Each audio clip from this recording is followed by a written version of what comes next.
Morning. So today we are going to deal about bail. ஓகேங்களா? So bailல எப்படின்னா மூணு ஸ்டேஜஸா நம்ம பிரிச்சுப்போம். ஃபர்ஸ்ட் கான்செப்ட் இருந்தாதான் நம்ம ஆர்கியூ பண்ண முடியும். So கான்செப்சுவலா பெயில் எந்தெந்த செக்ஷன்ஸ்ல நீங்க அப்ளை பண்ணலாம், எந்தெந்த சிச்சுவேஷன்ஸ்ல எந்தெந்த பெயில நீங்க சூஸ் பண்ணலாம் அப்படின்றது ஃபர்ஸ்ட் கான்செப்ட். நெக்ஸ்ட் வந்து எப்படி ஃபில் பண்ணணும் எல்லாத்தையும், என்னென்ன ஃபார்ம்ஸ் இன்வால்வ் அதை நம்ம பார்க்க போறோம். ஃபில் பண்ணி ஸ்டாம்ப் ஓட்டினதுக்கு அப்புறம் என்னென்ன ஸ்டேஜஸ்ல எதை எதை ஃபில் பண்ணி கொடுக்கணும் அப்படின்றது ஃபைனலா கோர்ட்ல என்ன நடக்கும், நீங்க போய் இதை கேட்பீங்க, கோர்ட் இந்த மாதிரி சொல்லுவாங்க அப்படின்னு கோர்ட்ல ஃபுல்லா என்ன நடக்கும் அப்படிங்கிறது ஃபைனலா இருக்க போகுது. ஓகேங்களா? டன். சோ எல்லாருமே பெட்டிஷன்ஸ் நேத்து டிஸ்ட்ரிபியூட் பண்ணதை எடுத்து வந்துட்டீங்க இல்லையா? ஓகே. சோ ஆன்லைன் ஸ்டூடெண்ட்ஸுக்கு இன்னைக்கு பெயில் பெட்டிஷன்ஸ்லாம் ஃபில் பண்றதுக்கு உங்ககிட்ட இல்லையே அப்படின்னு சொல்லி யோசிக்காதீங்க. குரூப்ல வந்து ஃபார்ம்ஸ் சொல்லி போட்டிருக்கா, உங்களுக்கு எல்லாம் வந்திருக்குங்களா குரூப்ல ஃபார்ம்ஸ் சொல்லிட்டு? எஸ், அததான் நீங்க வந்து பிரிண்ட் அவுட் எடுத்து நீங்க ஃபில் பண்ணிக்கலாம். இல்ல நீங்க கோர்ட் பக்கத்துல இருந்தீங்கன்னா எக்ஸாக்ட்லி ஒரு பெயில் பெட்டிஷனை அந்த கோர்ட் பக்கத்துலயே விற்பாங்க. சோ அங்க போய் நீங்க இந்த ஃபார்ம்ஸ் எல்லாம் கலெக்ட் பண்ணிக்கலாம். நீங்க அதே மாதிரி அந்த ஸ்டாம்ப்ஸையும் வாங்கிக்கலாம், ஸ்டிக்கரையும் வாங்கிக்கலாம். Okay, done. So we will start. பெயில்னா ஸ்டார்டிங்ல என்னது? பெயில்னா உங்களுக்கு என்ன ஞாபகம் வருது? What is actually a bail? Release of an accused from some custody. ஓகேங்களா? அக்யூஸ்ட் சொல்றது ஒரு பர்சன் வந்து அப்ரஹெண்டட் ஆஃப் சம் அக்யூசேஷன் அப்படின்னும் போது அவர் கஸ்டடியில இருந்து எடுங்க அப்படின்னு சொன்னதுதான் பெயில். இப்போ இந்த பெயிலுக்கான டெபினிஷன் நமக்கு சிஆர்பிசில இருக்கா? கிடையாது. சோ அப்ப இந்த டெபினிஷன் எங்க கொண்டு வந்திருந்தாங்க? BNSS தான் பெயிலுக்கான டெபினிஷனே கொண்டு வந்திருந்தாங்க. சோ சப்ஜெக்டிவா நம்ம ஃபர்ஸ்ட் பார்க்க போறோம். பெயில் ஆல்ரெடி ஓவர் நிறைய பேருக்கு இருந்தாலும் இது ஒரு ரிவிஷன் கிளாஸா எடுத்துக்கோங்க. இதே நீங்க புதுசா வந்திருக்கீங்க அப்படின்னா கான்செப்ட் தெரிஞ்சுக்கோங்க. ஏன்னா நம்ம வந்து சப்ஜெக்ட் வைஸ் எல்லாம் கவர் பண்ணிட்டு தான் வரும். அடுத்து வந்து இந்தியன் கான்ட்ராக்ட்ஸ் ஆக்ட் எடுக்க போறோம். அதுக்கு கீழே உங்களுக்கு ஓகே எலமத்தி கொஞ்சம் மியூட்ல வச்சிருங்க, கைண்ட் ரெக்வெஸ்ட். அதுக்கப்புறமா நம்ம அதுக்கான ஜட்மெண்ட் ரைட்டிங் அப்படி முடிச்சுட்டே தான் வரும். இதுக்கு நடுவுல முக்கியமான பிராக்டிகல் திங்ஸ் எல்லாம் தெரிஞ்சுக்கிறதுக்காக practical class. So it is one such practical class. ஓகேங்களா? சோ பெயில் அப்படிங்கிற வார்த்தை வந்து பிரெஞ்சு வேர்ட்ல இருந்து வந்ததான். எப்பயுமே லாட்டின் சொல்லுவோம்ல, சோ பிரெஞ்சு வேர்ட்ல இருந்து வந்ததான். ஸ்கிரீன் தெரியுது இல்லையா ஆன்லைன் ஸ்டூடெண்ட்ஸ்க்கு? தெரியுதா? ஓகே, பிரெஞ்சு வேர்ட்ல இருந்து வந்தது பெயிலர். ஓகேங்களா? இது என்னன்னா டு டெலிவர், அதாவது இப்போ நிறைய பேர் வந்து அவைட்டிங் த ட்ரையலுக்காக உள்ள இருப்பாங்க, இல்ல ஃபர்தர் இன்வெஸ்டிகேஷனுக்காக உள்ள வச்சிருப்பாங்க. சோ ஒரு மனுஷன் வெளியே இருக்கிறதுக்கு காரணம் தேவையில்லை. ஆனா அவர் ஜெயிலுக்குள்ள இருந்தா இந்த காரணத்துக்காக தான் அவர் உள்ள இருக்காருன்னு சொல்லிதான் அனுப்ப முடியும். அந்த ப்ராசஸ்க்கு பேர் தான் என்னது? Remand. So as a JM, நீங்க ஜேஎம் ஆன பிறகு ரிமாண்ட் ரிப்போர்ட் எழுதும் போது இந்த ரீசன் இதுக்காக தான் நான் இவரை ரிமாண்ட் பண்றேனே எழுதுவீங்க. சோ ரிமாண்ட் எப்படி பண்றதுன்னு அடுத்து பாப்போம். ஆனா உங்களுக்கு அது சப்ஜெக்டிவா தேவைப்படாது. ஒன்ஸ் யூ கிளியர்னா தட் வில் பி, யாருமே உட்காந்து உங்களுக்கு ரிமாண்ட் இப்படி எழுதணும்னு சொல்லி தர போறது இல்ல. So we will do that one day. ஓகேங்களா? இப்ப வந்து பெயிலுங்கிறது பெர்மனன்ட் ரிலீஸான்னு கேட்டீங்கன்னா கிடையாது. It's a temporary release of an accused of a crime. அது ஒரு முக்கியமான விஷயம், நமக்கு எம்சிக்யூக்கு தெரிய வேண்டிய விஷயம். சோ இதை எப்படி ரிலீஸ் பண்ணுவாங்கன்னு பாத்தீங்கன்னா இட் இஸ் ரிலீஸ்ட் ஆன கேரண்டி தான். ஓபன் கோர்ட்ல நான் வந்து அப்பியர் ஆவேன் அப்படின்னு அக்யூஸ்ட் கொடுக்கிற கேரண்டிய பொறுத்த மாட்டிலும் we are leaving the person on bail. இப்ப இந்த பெயில்ன்ற கான்செப்ட் அந்த பர்சனை வெளியே விடுறோம், கோர்ட்டுக்கு வா எல்லாமே சொல்றோம்.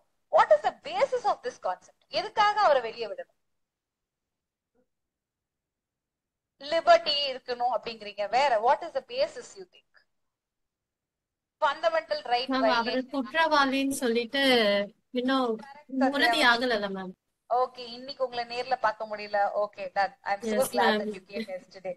So பேஸ் என்னன்னு பாத்தீங்கன்னா presumption of innocence. So until proven guilty, நம்ம யாராக இருந்தாலும் what presumption we will take? They are innocent. So அப்படி இன்னசென்ட்டா இருக்கிறவங்கள ஜெயில வைக்க கூடாது. அப்பதான் ஆர்டிகல் 21 comes into play. ஓகேங்களா? சோ presumption of innocence அப்படின்ற ஒரு விஷயத்தை நம்ம ஃபாலோ பண்றோம். கரெக்ட்டுங்களா? சோ யாருமே, ஒரு டைலாக் இருக்குமே, 1000 குற்றவாளி கூட தப்பிக்கலாம், ஒரு நிரபராதி கூட உள்ள கூடாது. எல்லா குற்றவாளியும், எல்லா நிரபராதியும் உள்ள இருக்காங்க, எல்லா குற்றவாளியும் வெளில இருக்காங்க. சோ அது different. Just we are following this inquisitorial system, acquisitorial system அப்படின்னு ரெண்டு இருக்கு. அதெல்லாம் விட்டுருங்க. நீங்க வந்து கில்ட்டியா ப்ரூவ் பண்ற வரைக்கும் என்ன அர்த்தம்? நீ வந்து இன்னசென்ட். சோ அதனால உன்னை உள்ள வைக்கிறதுக்கு ரீசன் இருந்தாதான் உள்ள வைப்போம். அதுதான் பெயில் கான்செப்டோட பேசிஸ். சோ இன்டர்வியூல உங்களுக்கு கொஸ்டின் இருக்கும்போது கன்சர்ன்ட் செக்ஷன், இன்கிரீடியன்ஸ், என்ன பேசிஸ் அப்படின்னு நீங்க கம்ப்ளீட்டா எக்ஸ்பிளைன் பண்ணணும். ஓகே, நெக்ஸ்ட் நீங்க பாத்தீங்கன்னா பெயில் ப்ரொவிஷன்ஸ் உங்களுக்கு தெரியும். யாருடா வந்து இங்க படுத்திருக்கான்னு சொன்னது? நடுடர்ல யாராவது ஒருத்தர் ஹிண்ட் கொடுக்குறாங்கப்பா, மியூட் பண்ணிருங்க, கைண்ட் ரெக்வெஸ்ட். ஓகே, சோ அதுக்கப்புறம் பாத்தீங்கன்னா BNSSல இந்த ப்ரொவிஷன்ஸ்ல இருக்கு. சோ பெயில் அப்படிங்கிறது ஒரு பேலன்சிங்கான ஆக்ட். எது எதுக்கும்னு பாத்தீங்கன்னா individual liberty under article 21 and social justice under even article 21. நம்ம வாழணும், ஆனா காட்டுல வாழ முடியுமா? ஒரு நல்ல நாட்டுல வெல்ஃபேர் ஸ்டேட்ல நல்லபடியா நமக்கு வாழ்க்கை இருக்கணும் அப்படின்னும் போது அதையுமே அந்த சேஃப்டியுமே பேலன்ஸ் பண்ணிட்டு வேற என்ன பேலன்ஸ் பண்றாங்க? இண்டிவிஜுவல் லிபர்ட்டியும் பேலன்ஸ் பண்றதுதான் பெயில். சோ இது எல்லாமே கதை. நீங்க 10 மார்க்ஸோ இல்ல 15 மார்க்ஸோ ஏபிபி எழுதும் போது இந்த மாதிரி இன்ட்ரடக்ஷனுக்கு யூஸ் பண்ணிக்கலாம். இதே நீங்க 5 மார்க் எழுதும் போது சிஜே ஸ்டூடெண்ட்ஸ் இன்ட்ரடக்ஷனை ரொம்ப வேகா இல்லாம இந்த மாதிரி ஒரு 2-3 லைன் நீங்க கொடுக்கலாம். ஓகே, சோ நெக்ஸ்ட் பாத்தீங்கன்னா பெயில்ல என்னென்ன டைப்ஸ் இருக்கு. சோ டெஃபினேஷன் ஆஃப் பெயில் உங்களுக்கு ஆல்ரெடி நான் சொல்லிட்டேன். 2 clause 1 clause B ஆஃப் BNSSல டிஃபைன் பண்ணிருக்காங்க. சிஆர்பிசில கிடையவே கிடையாது. மீன்ஸ் என்னது? Release of a person. என்ன மாதிரி பர்சன்? இஸ் an accused or a suspected person for a commission of an offense. ஒரு அஃபென்ஸ் இவர் கமிட் பண்ணிட்டாருப்பா அப்படின்னு இருக்கு. இவரை எங்க இருந்து நம்ம எடுத்து போறோம் release? From custody of law, from judicial custody இல்ல வந்து போலீஸ் கஸ்டடி போட்டீங்கன்னா தப்பு. It involves both the custody. ஓகேங்களா? ஃப்ரம் கஸ்டடி ஆஃப் லா என்னத்துக்கு? On a condition or a பாண்ட்ல நீங்க வெளியே கூட்டிட்டு போறீங்க அப்படின்னா அதுக்கு பேர் பெயில். இதை யார் விடலாம்னா ஆபீசர் அண்ட் கோர்ட்னு ரெண்டுமே இங்க மென்ஷன் பண்ணி இருந்திருப்பாங்க. ஓகேங்களா? சோ ஆபீசரும் விடலாம், கோர்ட்டும் விடலாம். அது யாரு அப்படின்றத நம்ம அடுத்துதான் பார்க்க போறோம். You all have an idea. Just refreshing class for you. புதுசா இருக்கவங்களுக்கு மேபி இது யூஸ்ஃபுல்லா இருக்கலாம். ஓகே, சோ பெயில் அப்படின்னு ஃபர்ஸ்ட் எடுத்தோன்னு ரெகுலர் பெயில் தான் நம்ம எல்லாருக்குமே ஞாபகம் வரும். ஓகேங்களா? ரெகுலர் பெயில் 2 விதமா பிரிச்சிருக்காங்க. ஒன்னு பெயிலபிள் ஆஃபென்ஸுக்கு, இன்னொன்னு நான் பெயிலபிள் ஆஃபென்ஸுக்கு. ஓகேங்களா? சோ பெயிலபிள் ஆஃபென்ஸ்க்கு பெயில் எப்படி டீல் பண்ணோம், நான் பெயிலபிள் ஆஃபென்ஸ்க்கு எப்படி டீல் பண்ணோம் அப்படின்றத நம்ம அடுத்து பார்ப்போம். இதுதான் ரொம்ப முக்கியமான விஷயம். இதுலதான் நீங்க பெட்டிஷன்ஸ் போடுவீங்க. ஓகேங்களா? இதுதான் பெயில் பெட்டிஷன் நம்ம போட போறோம். ஓகே, சோ இது எப்படி பெயில் பெட்டிஷன் ஃபில் பண்றதுன்றதா இனிமேல் ஃபுல்லா நம்ம டிஸ்கஸ் பண்றதா இருக்கும். இது பெயில் அப்ளிகேஷன் கோர்ட்ல ஃபில் பண்ணி நம்ம வாங்குறது. இதுல ஸ்டேஷன் பெயில்னு ஒரு விஷயம் இருக்கு. 170 clause 1 of CRPC, 190 clause 1 of BNSS என்னன்னு பாத்தீங்கன்னா, if the officer is satisfied, அவரே என்ன பண்ணலாம்? ஸ்டேஷன்லயே பாண்ட் வாங்கிட்டு இல்ல ஷூரிட்டி வாங்கிட்டு ஓன் பாண்ட் கூட வாங்கிட்டு வெளியே விடலாம். சோ போலீஸ் ஸ்டேஷன்ல விடுறதுக்கு பேரு ஸ்டேஷன் பெயில் அப்படின்னு நம்ம சொல்லுவோம். அடுத்து பாத்தீங்கன்னா ஆன்டிசிபேட்டரி பெயில். ஆன்டிசிபேஷன், ஐயோ இது நடந்துற போதும், ஓவர் திங்கிங். தினமும் நைட் நமக்கு என்ன இருக்கும்? ஒருவேளை ஒசாமா பின் லேடன் இந்த இடத்துல குண்டு போட்டுட்டா அப்படின்ற மாதிரி திங்க் முதல்ல. ஓகேங்களா? சோ அந்த மாதிரி ஏதாவது நம்ம தேவையில்லாம திங்க் பண்ணிட்டு இருக்கோம். அவன் மூஞ்ச திருப்பிட்டு போனா அப்பவே எனக்கு தெரியும் இது நடந்திருக்கும். சோ அந்த மாதிரி வெறும் ஸ்பெகுலேஷன்ஸா இருக்கக்கூடாது.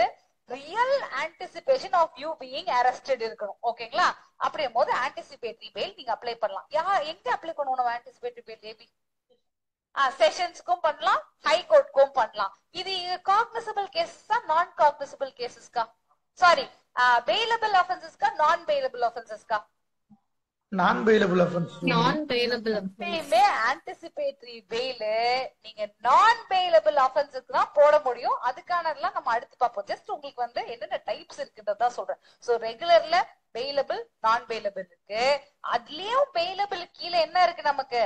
ஸ்டேஷன் பெயில்னு ஸ்டேஷன்லயே விடுற ஒரு விஷயம் இருக்கு. அடுத்து ஆன்டிசிபேட்டரி பெயில் இருக்கு. அது வந்து 482 BNSS, 438 of CRPC இருந்து ஸ்டார்ட் ஆகுது.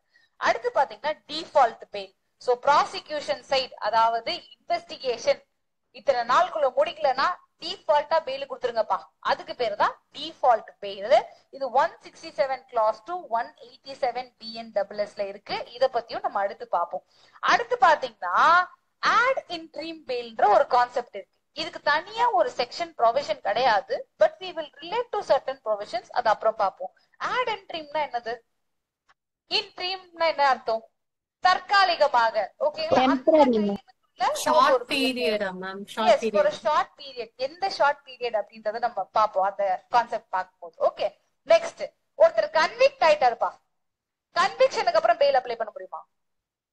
அவர் கன்விக்ட் ஆயிட்டாரு. பெயில் எது? இன்னசென்ட் உள்ள இருக்க கூடாது, அதுக்குதான் பெயில்.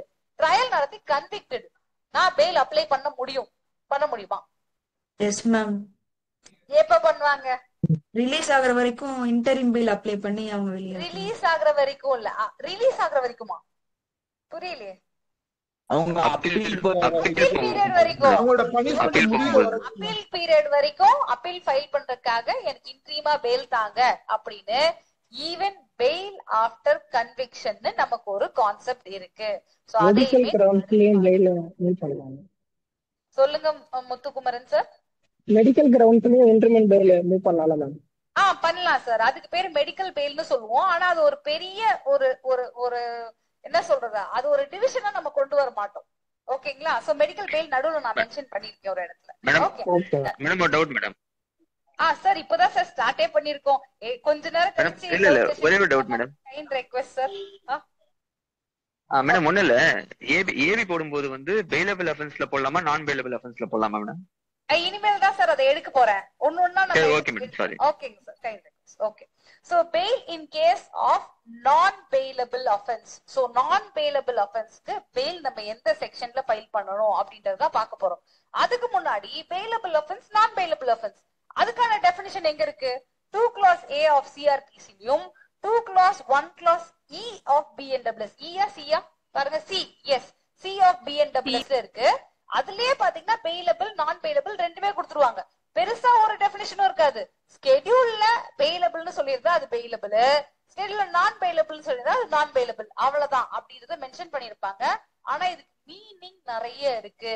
பெயிலபிள் ஆஃபென்ஸ்னா as a matter of right நீங்க கேட்கலாம், கண்டிப்பா கோர்ட் பெயில் கொடுத்துதான் ஆகணும் உங்களுக்கு.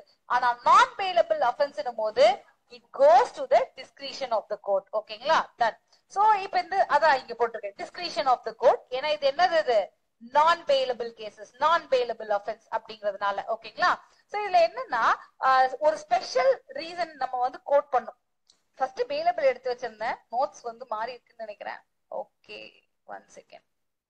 ஆன்டிசிபேட்டரி பெயில், பெயிலபிள் ஃபர்ஸ்ட் முடிச்சிருவோம், அப்பதான் ஒரு ஐடியா கிடைக்கும். டிஃபால்ட் பெயில்,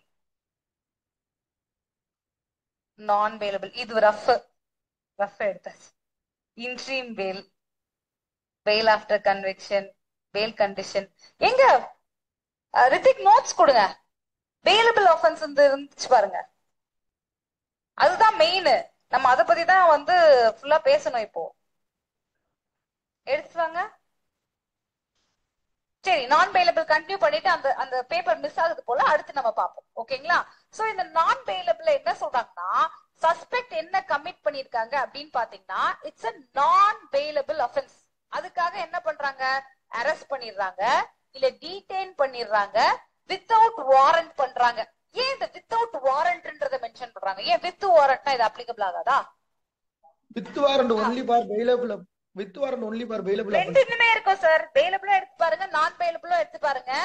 வித்தவுட் வாரண்ட்ன்ற வார்த்தை ரெண்டு செக்ஷன்லயுமே இருக்கும். ஏன் அப்படி மென்ஷன் பண்றாங்க?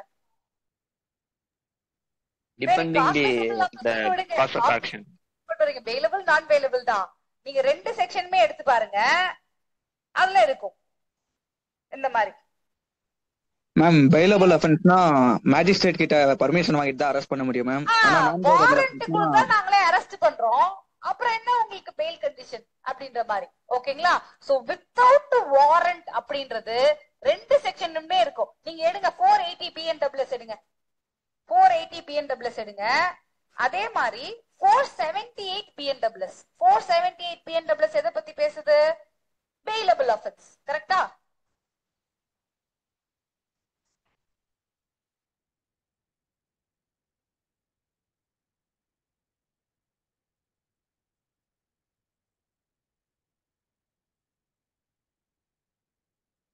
ஃபைல்ல இருக்கா பாருங்க, அந்த ஃபைல்ல இருக்கா பாருங்க. வித்தவுட் வாரண்ட் அப்படின்றது ரெண்டுலயுமே இருக்கும். சோ வித்தவுட் வாரண்ட் போதுதான் these sections comes into play. Okay, so appear before the court. எங்க ஏதாவது ஒரு court, not high court or sessions கோர்ட்ன்றது அங்கேயே மென்ஷன் பண்ணிருப்பாங்க. என்ன பண்ணலாம்? Not release unless and until. இதே அவங்க டெத் பனிஷ்மெண்டோ இல்ல லைஃப் இம்ப்ரிசன்மெண்டோ கொடுக்கக்கூடிய ஒரு அஃபென்ஸா இருந்தா நீங்க ரிலீஸ் பண்ணாதீங்கன்னு சொல்றாங்க. ஃபர்ஸ்ட் பண்ணக்கூடாதுன்றதுதான் வரும். அதுக்கப்புறம் ப்ரொவிசோல என்ன பண்ணிருப்பாங்கன்னா இந்த சிச்சுவேஷன்ஸ்ல நீங்க பண்ணலாம் அப்படின்னு சொல்லிருப்பாங்க. சோ நல்லா பாத்துக்கோங்க. Non bailable offence, so serious type of offence அப்படின்னும் போது சஸ்பெக்ட் என்னவா இருக்காங்க, நான் பெயிலபிள் அஃபென்ஸ்ல அரெஸ்டட், டீடைன்டு வித்தவுட் வாரண்ட் அப்படின்னும் போது shall not be released. எப்போ punishable with life and death imprisonment அப்படின்னு கொடுக்கறதா இருந்தா ரிலீஸ் பண்ணாதீங்க அப்படின்வாங்க. நெக்ஸ்ட் காக்னிசபிள் கேசஸே இருக்குப்பா. இந்த காக்னிசபிள் கேசஸ்னா அதுவும் சீரியஸான கேசஸ் தான். காக்னிசபிள் கேஸ்னா பேசிக்கா என்ன அர்த்தம், without warrant you can take cognizance, you can arrest, அதுதான் cognizable cases. Non cognizable cases உங்களுக்கு மெயினா ஃபர்ஸ்ட் இன்ஃபர்மேஷன் வரும். எஃப்ஐஆரே ஃபர்ஸ்ட் போட மாட்டாங்க. On the order of the magistrate தான் உங்களுக்கு என்ன பண்ணுவாங்க, எஃப்ஐஆரே போட்டு இன்வெஸ்டிகேஷன் அதுக்கப்புறமா ஸ்டார்ட் பண்ணுவாங்க. இதுதான் பேசிக் டிஃபரன்ஸ். சோ காக்னிசபிள் கேசஸ்ல ப்ரீவியஸ் கன்விக்ஷனே இருக்கு உங்களுக்கு. என்ன மாதிரி, ஒரு டெத் பெனால்டி, லைஃப் இம்ப்ரிசன்மெண்ட், இல்லைன்னா 7 years ஆர் மோர் இருக்கு, அந்த மாதிரி விஷயங்கள். அப்படி இல்லைன்னா ப்ரீவியஸ் கன்விக்ஷன் இவ்வளவு சீரியஸ் இல்லப்பா, ஆனா 7 to 3 years ஒரு கன்விக்ஷன் கொடுக்குறாங்க. இது எப்படி கொடுக்குறாங்கன்னா மல்டிபிள் டைம்ஸ், 2க்கும் மேற்பட்டது. ஓகேங்களா, ஒரு ப்ரீவியஸ் கன்விக்ஷன் இல்ல, அதுக்கும் மேற்பட்டதுன்னா 7 to 3 years. சோ 3 கேட்டகரி வச்சிருக்காங்க. First life and death punishment கொடுக்கக்கூடியது கொடுக்காதீங்க. ப்ரீவியஸ் கன்விக்ஷன் இருக்கு, எதுல death, imprison for life, 7 years or more, அந்த மாதிரி விஷயத்துல இருக்கு. இல்லனா மல்டிபிள் ப்ரீவியஸ் கன்விக்ஷன். இது எந்த மாதிரி previous conviction, 2 or more, 1 or more தான் எப்பயுமே, 2 or more. இது 7 to 3 years பனிஷ்மெண்ட் வாங்கியிருக்காங்க அப்படின்னும் போது கொடுக்காதீங்க. அதெல்லாம் மேல சொல்லிடுறாங்க. சொல்லிட்டு கீழே ப்ரொவிசோல இருந்து ஆரம்பிக்கிறாங்க. என்ன சொல்றாங்கன்னா, ஒரு சைல்டாக இருக்கிறாங்க, இல்ல விமன் ஆக இருக்கிறாங்க, இல்ல சிக் அண்ட் இன்ஃபார்ம் ஆக இருக்கிறாங்க அப்படின்னும் போது you can grant them bail.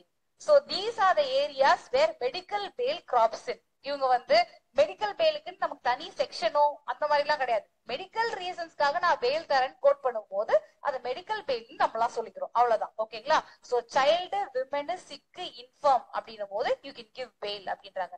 இங்க எங்க ஈக்குவாலிட்டி போச்சு, இந்த proviso 1 is not violating your constitution, article 14 violate பண்ணலையா? What is the backup? மென்னு சேர்த்துக்கலாம். Clause 3 of your constitution, beneficial provision to women அப்படின்னு சொல்றாங்க. ஓகே, நெக்ஸ்ட் ப்ரொவிசோ பாத்தீங்கன்னா எனி அதர் ஸ்பெஷல் ரீசன் இருக்கு நீங்க விடலாம் அப்படின்னா நீங்க அந்த ரீசனை கோட் பண்ணிட்டு விடலாம் அப்படின்னு. ஏன்னா எல்லா சிச்சுவேஷன்ஸையும் நம்ம சர்க்கம்வென்ட் பண்ண முடியாது, அதுக்காக ஒரு வே வச்சிருக்காங்க. அடுத்து பாத்தீங்கன்னா அக்யூஸ்ட ஐடென்டிஃபை பண்ணணும். இந்த டெஸ்ட் ஐடென்டிபிகேஷன் பரேட் வைப்பாங்க பாத்தீங்களா, TIP, very important question. So இந்த டிப் நம்ம ஃபர்ஸ்ட் 15 days ஆஃப் ரிமாண்ட்க்குள்ள பண்ண ட்ரை பண்ணணும். சோ இந்த 15 daysக்கு அப்புறம் நாங்க டெஸ்ட் ஐடென்டிபிகேஷன் பரேட் பண்ண போறோம். விட்னஸ் இந்த மாதிரி அக்யூஸ்ட ஐடென்டிஃபை பண்ணணும், அதுக்கு வேண்டி நான் பெயில் கொடுக்க மாட்டேன் அப்படின்னு ஒரு ரீசன் சொல்லலாமான்னு கேட்டா சொல்ல முடியாது. அதுதான் proviso 3. Accused identification by the witness beyond 15 days. First remand first 15 daysக்குள்ள பண்ணிடுங்க. அப்படி 15 daysக்கு மேல இந்த ஒரு ரீசனுக்காக பெயில நீங்க ரெஃப்யூஸ் பண்ண முடியுமான்னு கேட்டா it is not a sufficient ground அப்படின்னு ப்ரொவிசோ 4ல ப்ரொவிசோ 3ல சொல்லிருப்பாங்க. 4ல என்னன்னு பாத்தீங்கன்னா அஃபென்ஸ் டெத் பெனால்டி கொடுக்கக்கூடிய ஒரு அஃபென்ஸ், இல்ல லைஃப் இம்ப்ரிசன்மெண்ட், இல்ல 7 years ஆர் மோர் அப்படின்னா நீங்க பெயில் கொடுக்குறீங்க அப்படின்னு முடிவு பண்ணால் நீங்க பிபிஐ ஹியர் பண்ணாம கொடுக்க கூடாது அப்படின்னு சொல்றாங்க. சோ ஜெனரலா என்னது, bail not granted for life, death penalty, இதுக்கெல்லாம் கொடுக்க முடியாது, பெயில் கொடுக்க முடியாது. அதுக்கப்புறமா ப்ரீவியஸ் கன்விக்ஷன் இருக்கா, டெத், லைஃப், 7 yearsக்கு மேல கொடுக்க முடியாது. 7 yearsல இருந்து 3 yearsா மல்டிபிள் கன்விக்ஷன், அதாவது 2 or more இருந்துச்சுன்னா கொடுக்க முடியாது. ஆனா இதுக்கு எக்ஸெப்ஷன் என்னது, சைல்டு, விமன், சிக், இன்ஃபார்ம் தான் உங்களுக்கு மெடிக்கல் பெயில் வந்துரும். இதுக்கு ப்ரொவிசோஸ்லாம் இருக்கு. வேற ஏதாவது ஒரு ஸ்பெஷல் ரீசன் இருந்தா கூட நீங்க பெயில் கொடுக்கலாம். அதுதான் ப்ரொவிசோ 2. இந்த இடத்துலதான் நமக்கு நிறைய பெயில் இந்த ஏரியாஸ்ல கிடைக்கிறதுக்கு வாய்ப்புகள் உண்டு. அடுத்து பாத்தீங்கன்னா ஆபீசரோ கோர்ட்டோ any stage of the enquiry or investigation. இன்கொயரிங்கிறது யார் பண்ணுவா, போலீஸ் பண்ணுவாரா? எப்பயுமே கோர்ட் பண்றது பேர் தான் இன்கொயரி. இதே போலீஸ் பண்ணாங்கன்னா அதுக்கு பேரு இன்வெஸ்டிகேஷன், இல்ல நார்மலா பண்ணாங்கன்னா அது என்கொயரி அப்படின்னு கூட சொல்லுவோம் நம்ம. சோ இந்த மாதிரி இன்கொயரி பண்ணிட்டு இருக்கும் போது என்ன தெரிய வருது பாத்தீங்கன்னா, there is no reason to believe that the accused has committed a non-bailable offense. ஏன்னா ஃபர்ஸ்ட் எடுத்தோன்னே இவர் இதை பண்ணாரு அதை பண்ணாருன்னு சொல்றதுக்கு நம்ம புடிச்சிட்டு வந்திருப்போம், எல்லாம் ஓகே. அதுக்கப்புறம் இன்வெஸ்டிகேஷன்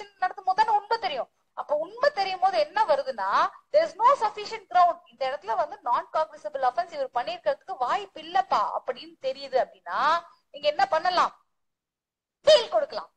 ஏன்னா நான் பெயிலபிள் அஃபென்ஸ் அங்க கிடையாது, ஏதோ ஒரு சின்ன அஃபென்ஸ் தான் இவர் பண்ணிருக்காரு. ஆனா வந்து there is some sufficient ground for inquiry into the guilt ஏதோ இருக்குப்பா, ஆனா இவர் நான் பெயிலபிள் அஃபென்ஸ் பண்ணல, பெயிலபிள் அஃபென்ஸ் தான் ஏதோ வர மாதிரி இருக்கு அப்படின்னு கோர்ட்டோ ஆபீசரோ later point of time find பண்ணும்போது ஸ்பெஷல் ரீசனை கொடுத்துட்டு they can give the bail.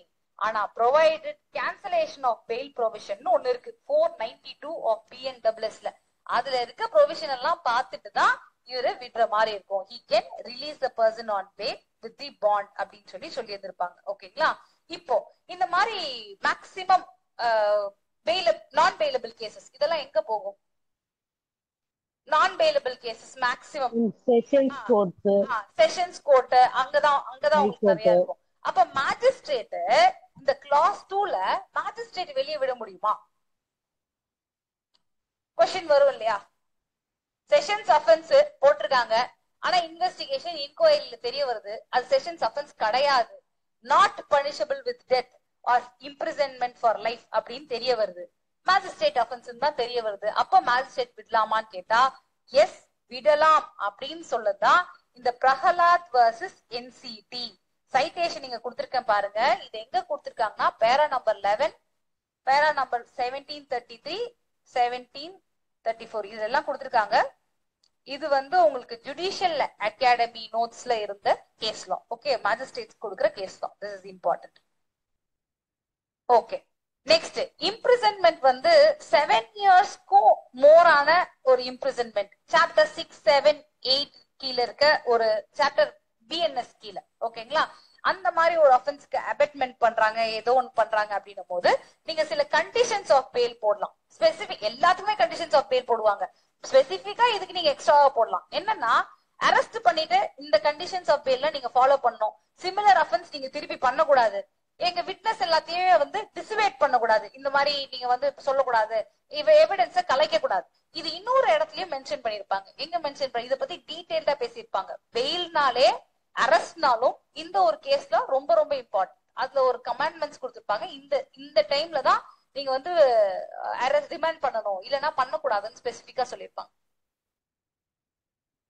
Decay Basu, ஓகேங்களா, சோ டிகே பாசுல சில இன்ஸ்ட்ரக்ஷன்ஸ் எல்லாம் இருக்கு, அதெல்லாம் கொடுத்து உங்களுக்கு பெயில் பெட்டிஷன்லயே அந்த 4 லைன் நம்ம மென்ஷன் பண்ணிருப்போம். பெட்டிஷன் பார்க்கும்போது உங்களுக்கு ஒரு ஐடியா கிடைக்கும். ஓகேங்களா, நெக்ஸ்ட் பெயில் கொடுத்ததுக்கு அப்புறம் you can direct custody of the person, deems fit bail cancel பண்ணீங்கன்னா அப்படின்றதெல்லாம் சொல்லுவாங்க. நெக்ஸ்ட் நான் பெயிலபிள் அஃபென்ஸ் அப்படின்றது நமக்கு எப்ப தெரியுதுன்னா, இப்போ நான் பெயிலபிள் அஃபென்ஸ் பத்தி நம்ம பேசிட்டு இருக்கோம். அவருக்கு ட்ரையல் நடந்துகிட்டே இருக்கு, ஒரு 3 வருஷம் அவர் உள்ளே இருக்கலாமா, 4 வருஷம் உள்ளே இருக்கலாமா, 5 வருஷம் உள்ளே இருக்கலாமா? நியாயமாகுமா? ஆகாது. சோ நான் பெயிலபிள் அஃபென்ஸ் ஆகவே இருந்தாலும் trial should be completed within some time. So ஒரு 60 டேஸ்க்குள்ள கம்ப்ளீட் ஆகலப்பா, ஃபர்ஸ்ட் எவிடன்ஸை எடுத்துட்டாங்க.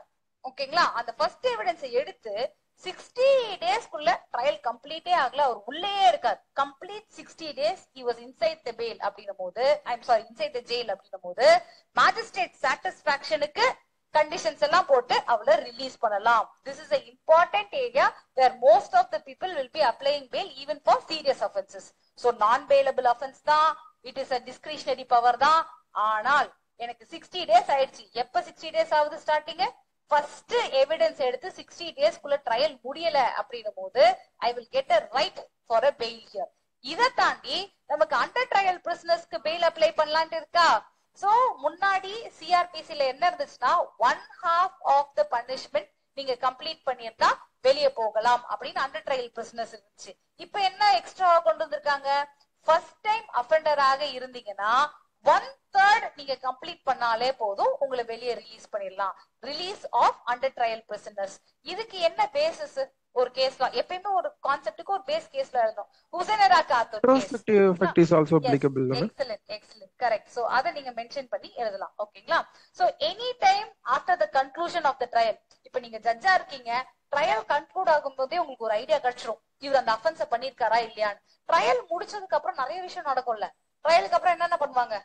ஃபைனல் ஆர்குமெண்ட்ஸ் இருக்கும் உங்களுக்கு, அதுக்கப்புறம் கன்க்ளூஷன் இருக்கும். ரிட்டன் ஆர்குமெண்ட் போறதுக்கு டைம் கேட்க கூடாது, ஆனா கேட்பாங்க. அதுக்குமே கொஞ்சம் தள்ளி போயிடும். எப்பயுமே ஜட்ஜ்மெண்ட் எழுதுறதுக்கும் 35 days 45 days மேக்ஸிமம், அதுக்கு மேல எடுக்க கூடாது. ரீசன் சொல்லிதான் போடணும். ஒரு டேட்டா தான் ஓபன் ஃபார் கிளாரிபிகேஷன் ஜட்ஜ் போட்டு கொஞ்சம் டைமும் சில டைம் ஓடும். சோ அந்த மாதிரி ட்ரையல் கன்க்ளூஷன் போதே ஜட்ஜுக்கு தெரிஞ்சிருது இவங்க இந்த அஃபென்ஸ் கமிட் பண்ணல அப்படின்னு தெரிஞ்சிச்சுன்னா பெயில விடலாமான்னு கேட்டா அதுதான் கிளாஸ் 7. ஓகேங்களா? So after the conclusion of the trial before the judgement என்ன இருக்கு? court is of the opinion there is no reasonable ground that he is not guilty அப்படின்னும் போது ஒரு பாண்ட்ல பெயில்ல ரிலீஸ் பண்ணலாம். சோ என்னென்ன ஸ்டேஜஸ் பாருங்க. Any stage during a criminal trial even be it a non bailable கேஸாக இருந்தாலும் ரிலீஸ் பண்றதுக்கு அங்கங்க வேஸ் இருக்கு. ஸ்டார்டிங் என்னது? ஒரு non bailable case, death, life imprisonment, previous conviction, multiple கன்விக்ஷன்ல இருந்தா உனக்கு கிடையாது. ஆனா விமனு, சைல்டு, இன்ஃபர்ம், டிசீஸா இருந்தா கொடுக்கலாம். ரீசனை ரெக்கார்ட் பண்ணிட்டு நான் தருவேன். வேற ஏதாவது சஃபிஷியன்ட் ரீசனா இருந்தாலும் நான் கொடுக்கலாம் அப்படின்றத சொல்லிட்டாங்க. நெக்ஸ்ட் இன்வெஸ்டிகேஷன் பண்ணும்போது, இன்கொயரி பண்ணும்போது என்ன தெரிய வருது? இது நான் பெயிலபிளே கிடையாது அப்படின்னும் போது அப்பயும் நான் பெயில்ல உள்ளலாம். இதுக்கப்புறம் என்ன நம்ம பார்த்தோம்? 60 days. கரெக்டுங்களா? ஃபர்ஸ்ட் எவிடன்ஸ்ல 60 daysக்குள்ள ட்ரையல முடிக்கலையா பெயில்ல விட்டுரு. Even it's a non bailable case. ஃபைனலா பாத்தீங்கன்னா கன்க்ளூஷன் ஆஃப் த ட்ரையல் ஜட்ஜ்மெண்ட்டுக்கு முன்னாடி ஒரு கேப் இருக்கு, இவங்களுக்கு கில்ட்டி இல்லைன்னு தெரியும் போது கூட பெயில்ல விடலாம் அப்படின்றது நான் பெயிலபிள் கேஸ் வரைக்கும் பார்த்தோம். Next anticipatory bail. சார் ஒருத்தர் டவுட் கேட்டிருந்தாரு, இருக்காருன்னு நினைக்கிறேன். ஓகேங்களா? ஏபி எப்ப வரும் அப்படின்னா ஓகே சார்.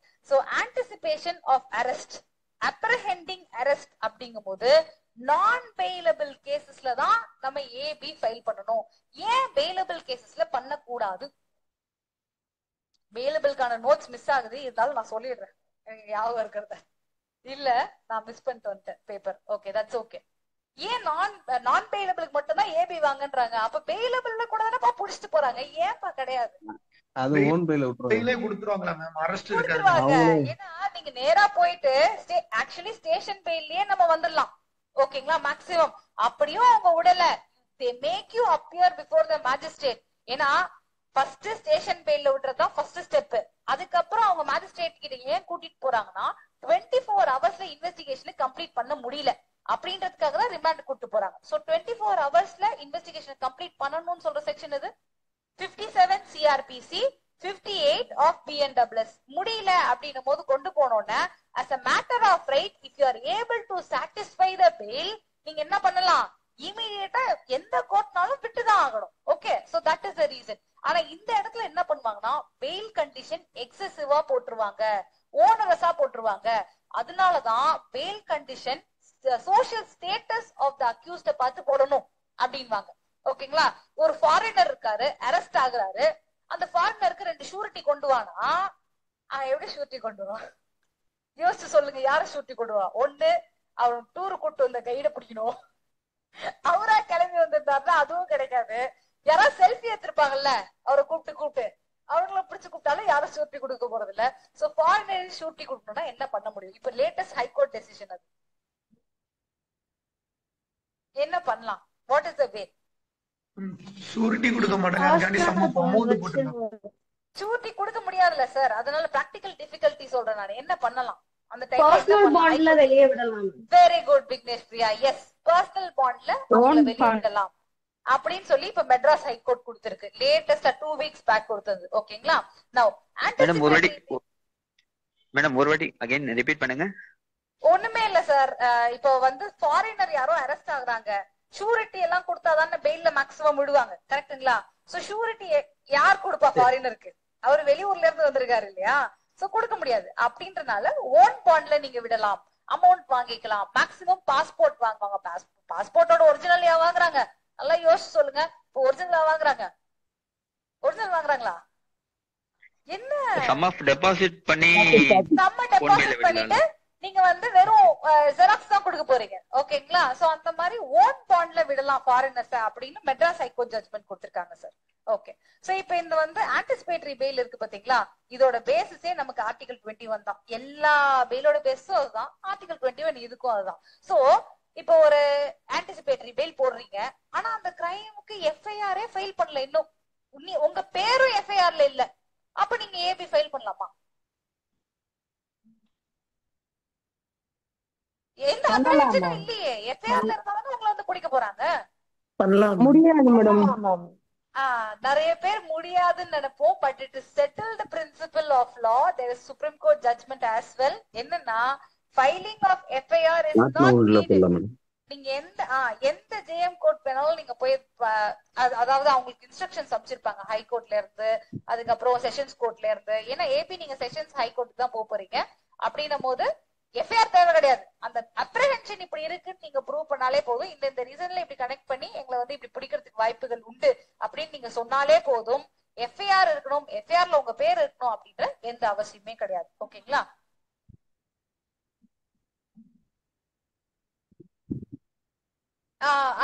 ஆனா வந்து as related to crime number. ஓகேங்களா? பட் ஆனா உங்க பேர் அங்க எஃப்ஐஆர்ல இருக்கணும்னு எந்த அவசியமே கிடையாது. எஃப்ஐஆருக்கு முன்னாடியுமே வாங்கலாம். Not applicable, not registered in that place. நான் போட்டு வாங்கியிருக்கேன். S,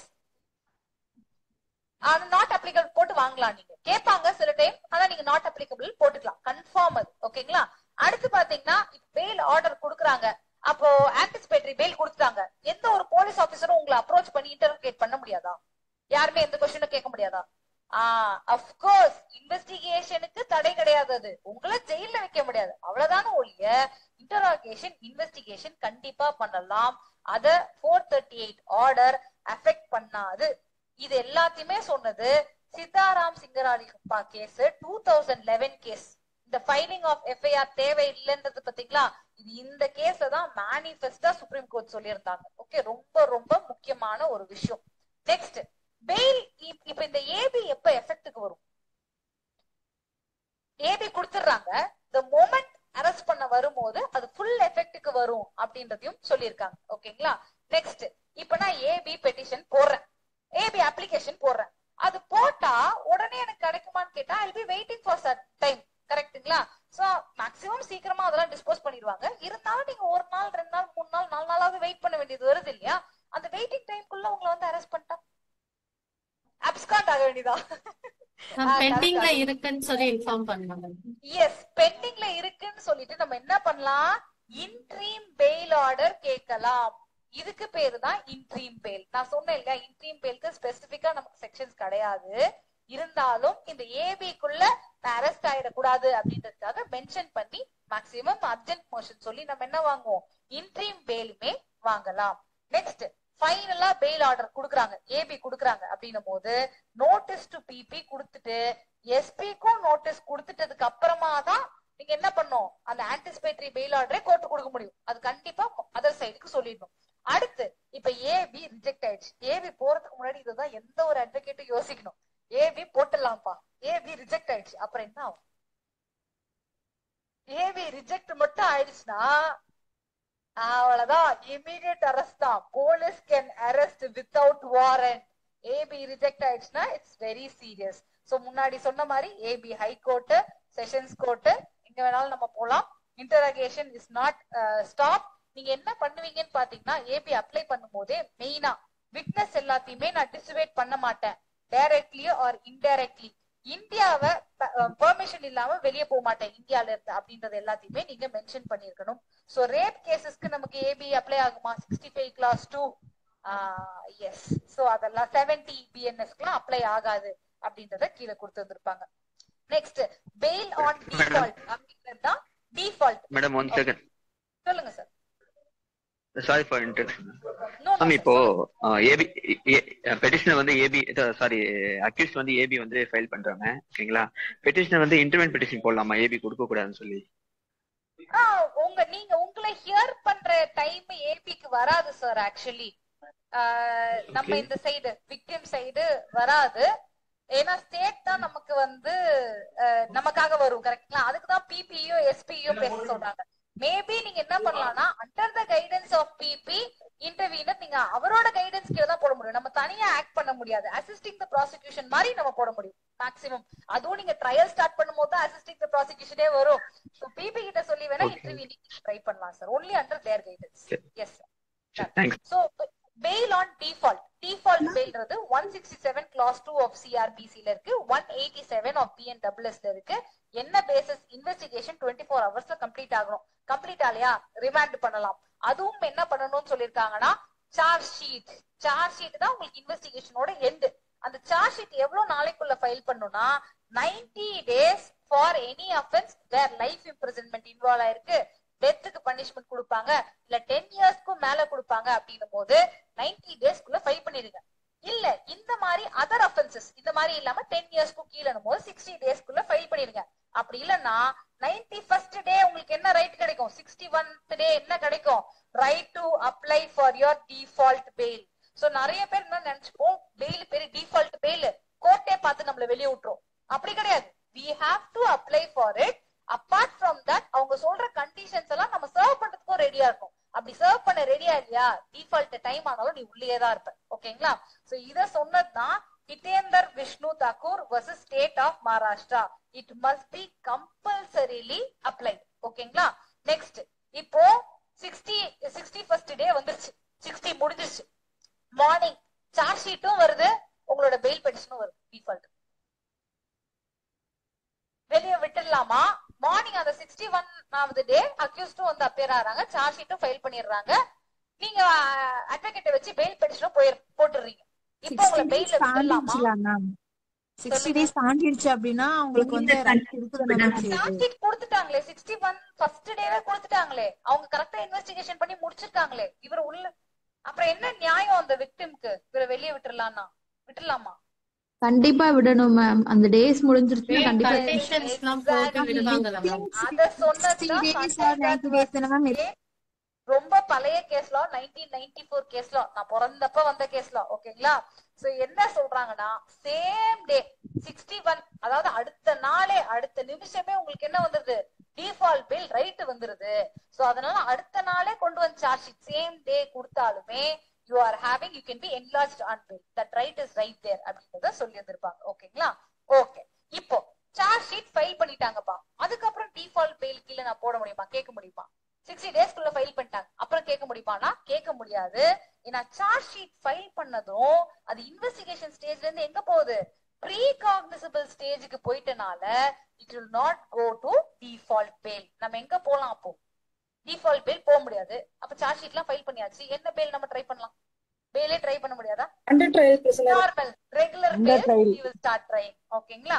next under trial prisoner பத்தி நான் சொல்லியிருந்தேன்ல, நான் பெயிலபிளா இருக்கட்டும் பெயிலபிளா இருக்கட்டும் என்ன டார்ச்சரா வேணாலும் இருக்கட்டும், பெயிலபிள்னா மேக்ஸிமம் வெளியே வந்துருவாங்க. இது நான் பெயிலபிள் தான் ரொம்ப யூஸ் ஆகும். அப்படின்னும் போது பனிஷே பண்ணாம ஒரு ஆள் உள்ளேயே இருக்க கூடாது. Half of the punishment complete ஆயிட்டா வெளியே விட்டுருங்க அப்படின்னு சொல்றது சிஆர்பிசில இருந்துச்சு. 436 கேபிட்டல் ஏ ஆஃப் சிஆர்பிசில இருந்துச்சு. இப்போ 479 ஆஃப் பிஎன்டபிள்யூஎஸ் இருக்கு. கிளாஸ் 1ல இதையும் சொல்லிட்டு ஃபர்ஸ்ட் டைம் அஃபெண்டராக இருக்கிறீங்க அப்படின்னா 1/3 நீங்க சர்வ் பண்ணா போதும், உங்களை வெளியே விட்டுடலாம் அப்படின்றதையும் சொல்லிட்டு நெக்ஸ்ட் ஒரு இக்கு வைக்கிறாங்க. அங்கதான் கிளாஸ் 2ல என்ன சொல்றாங்க?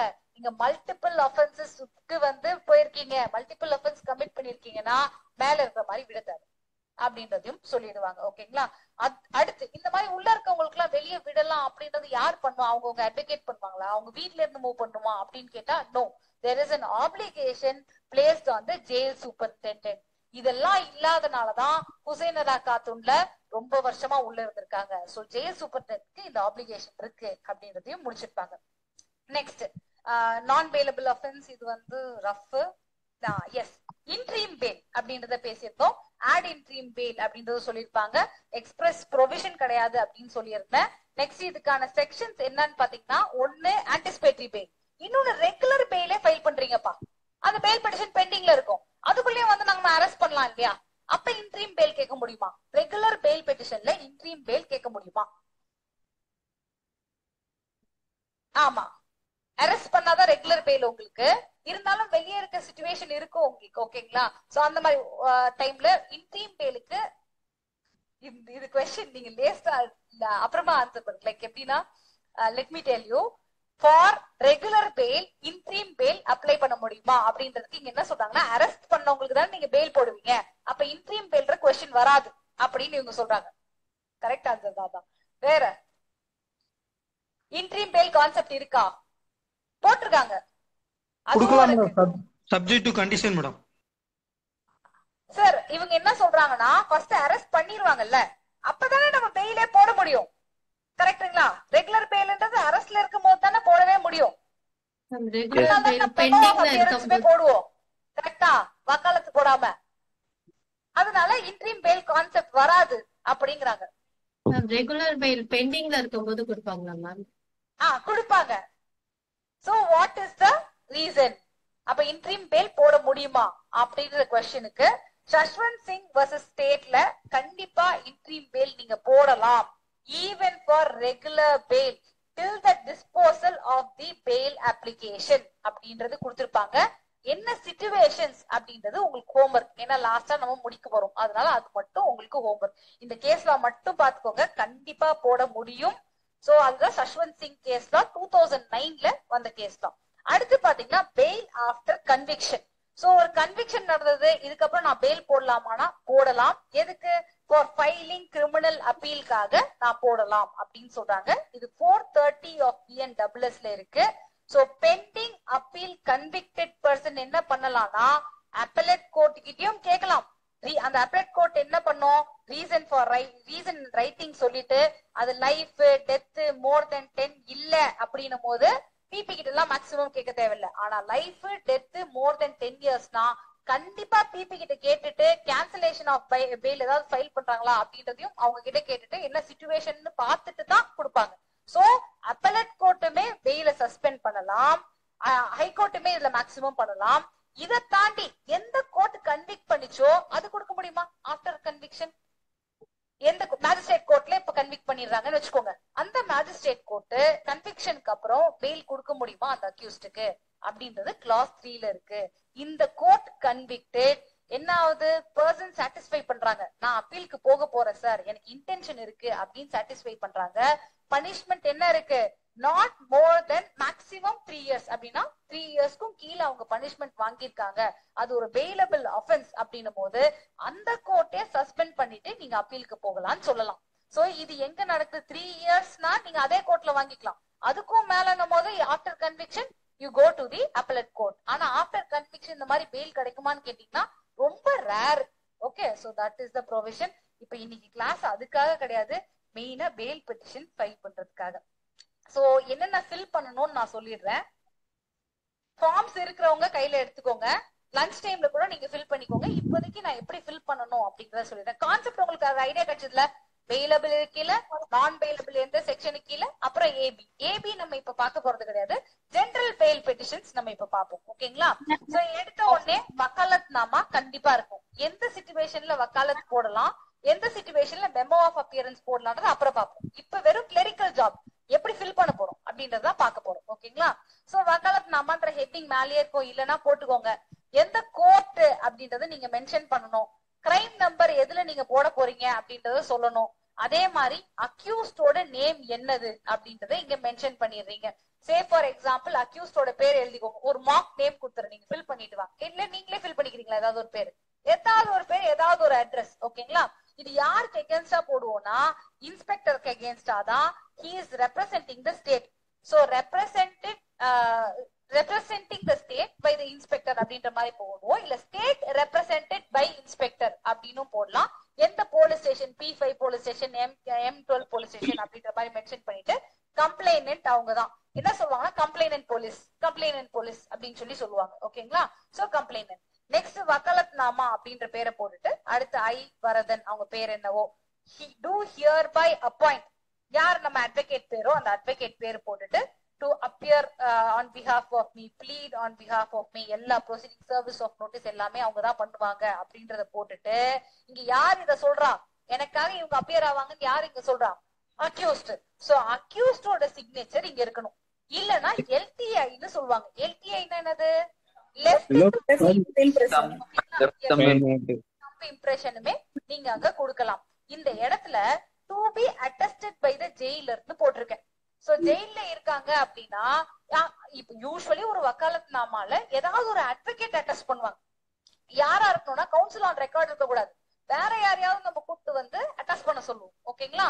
அட்டஸ்ட் பண்ணிட்டு நம்ம அவங்களோட MS நம்பர் நம்பரையோ எழுதுவாங்க, என்ரோல்மெண்ட் நம்பரையோ எழுதுவாங்க. ஆனா இவங்க ஜெயில இருக்காங்கன்ற போது நம்ம ஜெயிலர் அட்டெஸ்ட் பண்ண சொல்லி கேட்கலாம். நெக்ஸ்ட் இவங்க கிட்ட நம்ம எக்ஸ்பிளைன் பண்ணோம், என்ன லாங்குவேஜ்ல எக்ஸ்பிளைன் பண்ணோம், தமிழ் இங்கிலீஷ் ஏதாவது ஒண்ணு போட்டுட்டு தேவையும் போட்டுட்டு ஃபைனலா கவுன்சிலோட சிக்னேச்சர். இங்க கவுன்சிலோட ஃபுல் டீடைல்ஸ் இருக்கணும். முன்னாடி ரொம்ப முன்னாடி வந்து எனக்கு தெரிஞ்சு ஒரு 10 years பேக் வந்து இவ்வளவு கேட்க மாட்டாங்க. மொபைல் நம்பரு, இமெயில் ஐடி அதெல்லாம் கிடையாது. ஓகேங்களா?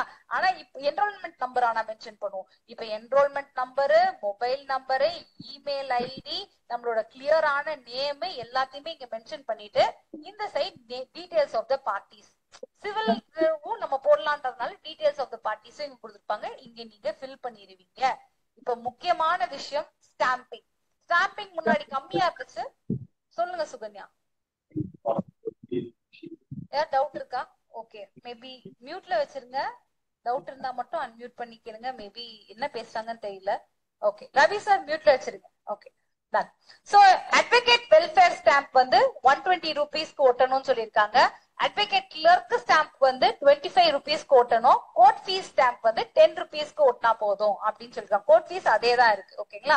இந்த ஸ்டாம்ப் எல்லாம் எப்படி இருக்கும்னு கேட்டீங்கன்னா, இப்ப தெரியுதுங்களா? Yes ma'am.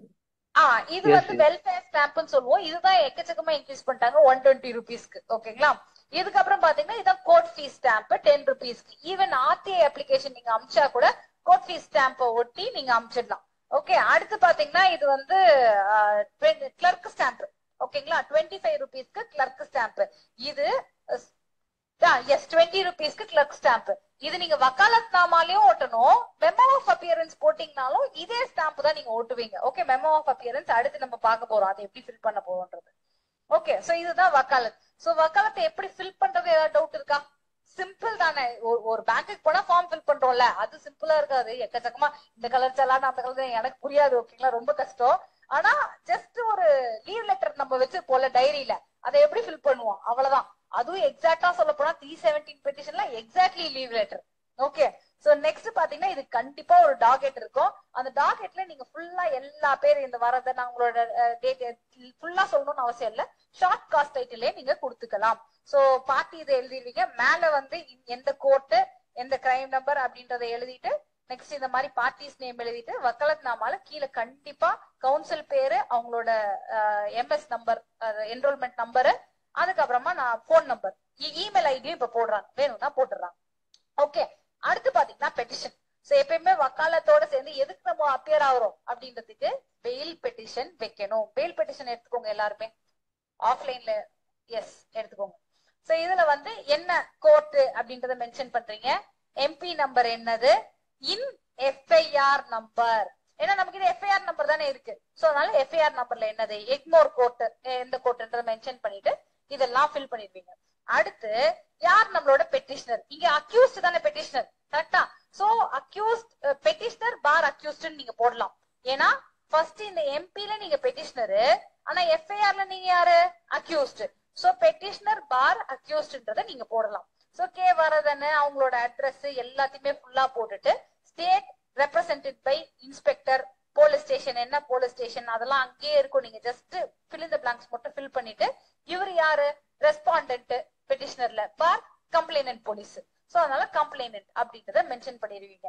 அடுத்து பாத்தீங்கன்னா இந்த பெட்டிஷன்ஸ்ல எல்லாம் 2 BNSS CRPC சேர்த்தே வரும். நமக்கு எது அப்ளிகபிளோ அதை நம்ம போட்டுக்கலாம். ஓகேங்களா? Any offence committed after July 1, 2025ங்கிறது BNS 2024 BNSS நம்ம அப்ளை பண்ணிக்குவோம். அதுக்கு முன்னாடி இருக்கும்போது CRPC. சோ 436ன்றது பெயிலபிள் அஃபென்ஸ்க்கும் நான் பெயிலபிள் அஃபென்ஸ்க்கு 437ஐயும் நம்ம யூஸ் பண்ணிக்கிறோம். அதுக்கு ஏத்த மாதிரி மத்தத அடிச்சிடுவோம். ஓகே, சோ இதுல வந்து ஹம்பிளி சப்மிட்ஸ் தட் பெட்டிஷனர் எப்ப அரெஸ்ட் ஆனாங்க அந்த டேட்டை போட்டுட்டு என்னென்ன அஃபென்ஸுக்கு வந்து இவங்க சார்ஜ் பண்ணிருக்காங்க அண்டர் தி எஃப்ஐஆர் அப்படின்றதையும் மென்ஷன் பண்ணிட்டு எங்க பெர்மனண்டா ரிசைட் ஆகுறாங்க அப்படின்றதையுமே போட்டுட்டு நெக்ஸ்ட் சொல்லிருக்காங்க பாருங்க, undertakes to cooperate with the respondent in investigation, police கிட்ட. நெக்ஸ்ட் விட்னஸ டேம்பர் பண்ண மாட்டேன். அடுத்து என்ன கண்டிஷன் போட்டாலும் நான் அபைட் பண்ணுவேன். இது எல்லாமே டிகே பாசு கைட்லைன்ஸ்ல இருந்து வந்ததுதான். இதெல்லாம் பண்ண மாட்டேன்னு சொன்னாதான் உங்களுக்கு பெயில். இதெல்லாம் போட்டுட்டு நீங்க டேட்டையும் போட்டுட்டு உங்க கவுன்சில்ல சைன் பண்ண சொல்லிடுவீங்க. ஓகேங்களா? கவுன்சில் ஃபார் பெட்டிஷனர் போட்டு இதுல நம்பரும் போடணும், ஃபோன் நம்பரும் போடணும். சோ அந்த மாதிரி நீங்க போட்டுருவீங்க. இது பெயில் பெட்டிஷன். சோ ஃபர்ஸ்ட் ஒரு வக்காலத்னாமா, அப்புறமா பெயில் பெட்டிஷனை ரெடி பண்ணிக்கிறீங்க. இந்த பெயில் பெட்டிஷன்ல ஏதாவது ஸ்டாம்ப் போட்டணுமா? 10 ரூபா ஸ்டாம்ப் போட்டுரும். ஆனா சில இடத்துல 20 rupees ஸ்டாம்ப் 20 rupees பெட்டிஷன்னால டிஃபால்ட் 20 rupees கேக்குறாங்க மேம். எஸ். சோ அதனால 20 rupees ஸ்டாம்ப் நீங்க கோர்ட் ஃபீஸ் ஸ்டாம்ப் ஓட்டிடுங்க. ஓகே. சோ இப்போ நம்ம பெயில் பெட்டிஷன் ரெடி. இதுக்கான டாக்கெட் தான் இது. டாக்கெட் வந்து ஒரு சைடு மட்டும் நீங்க ஃபில் பண்ணுவீங்க, அந்த ஃபார்ம்ஸ்லயே இருக்கும்.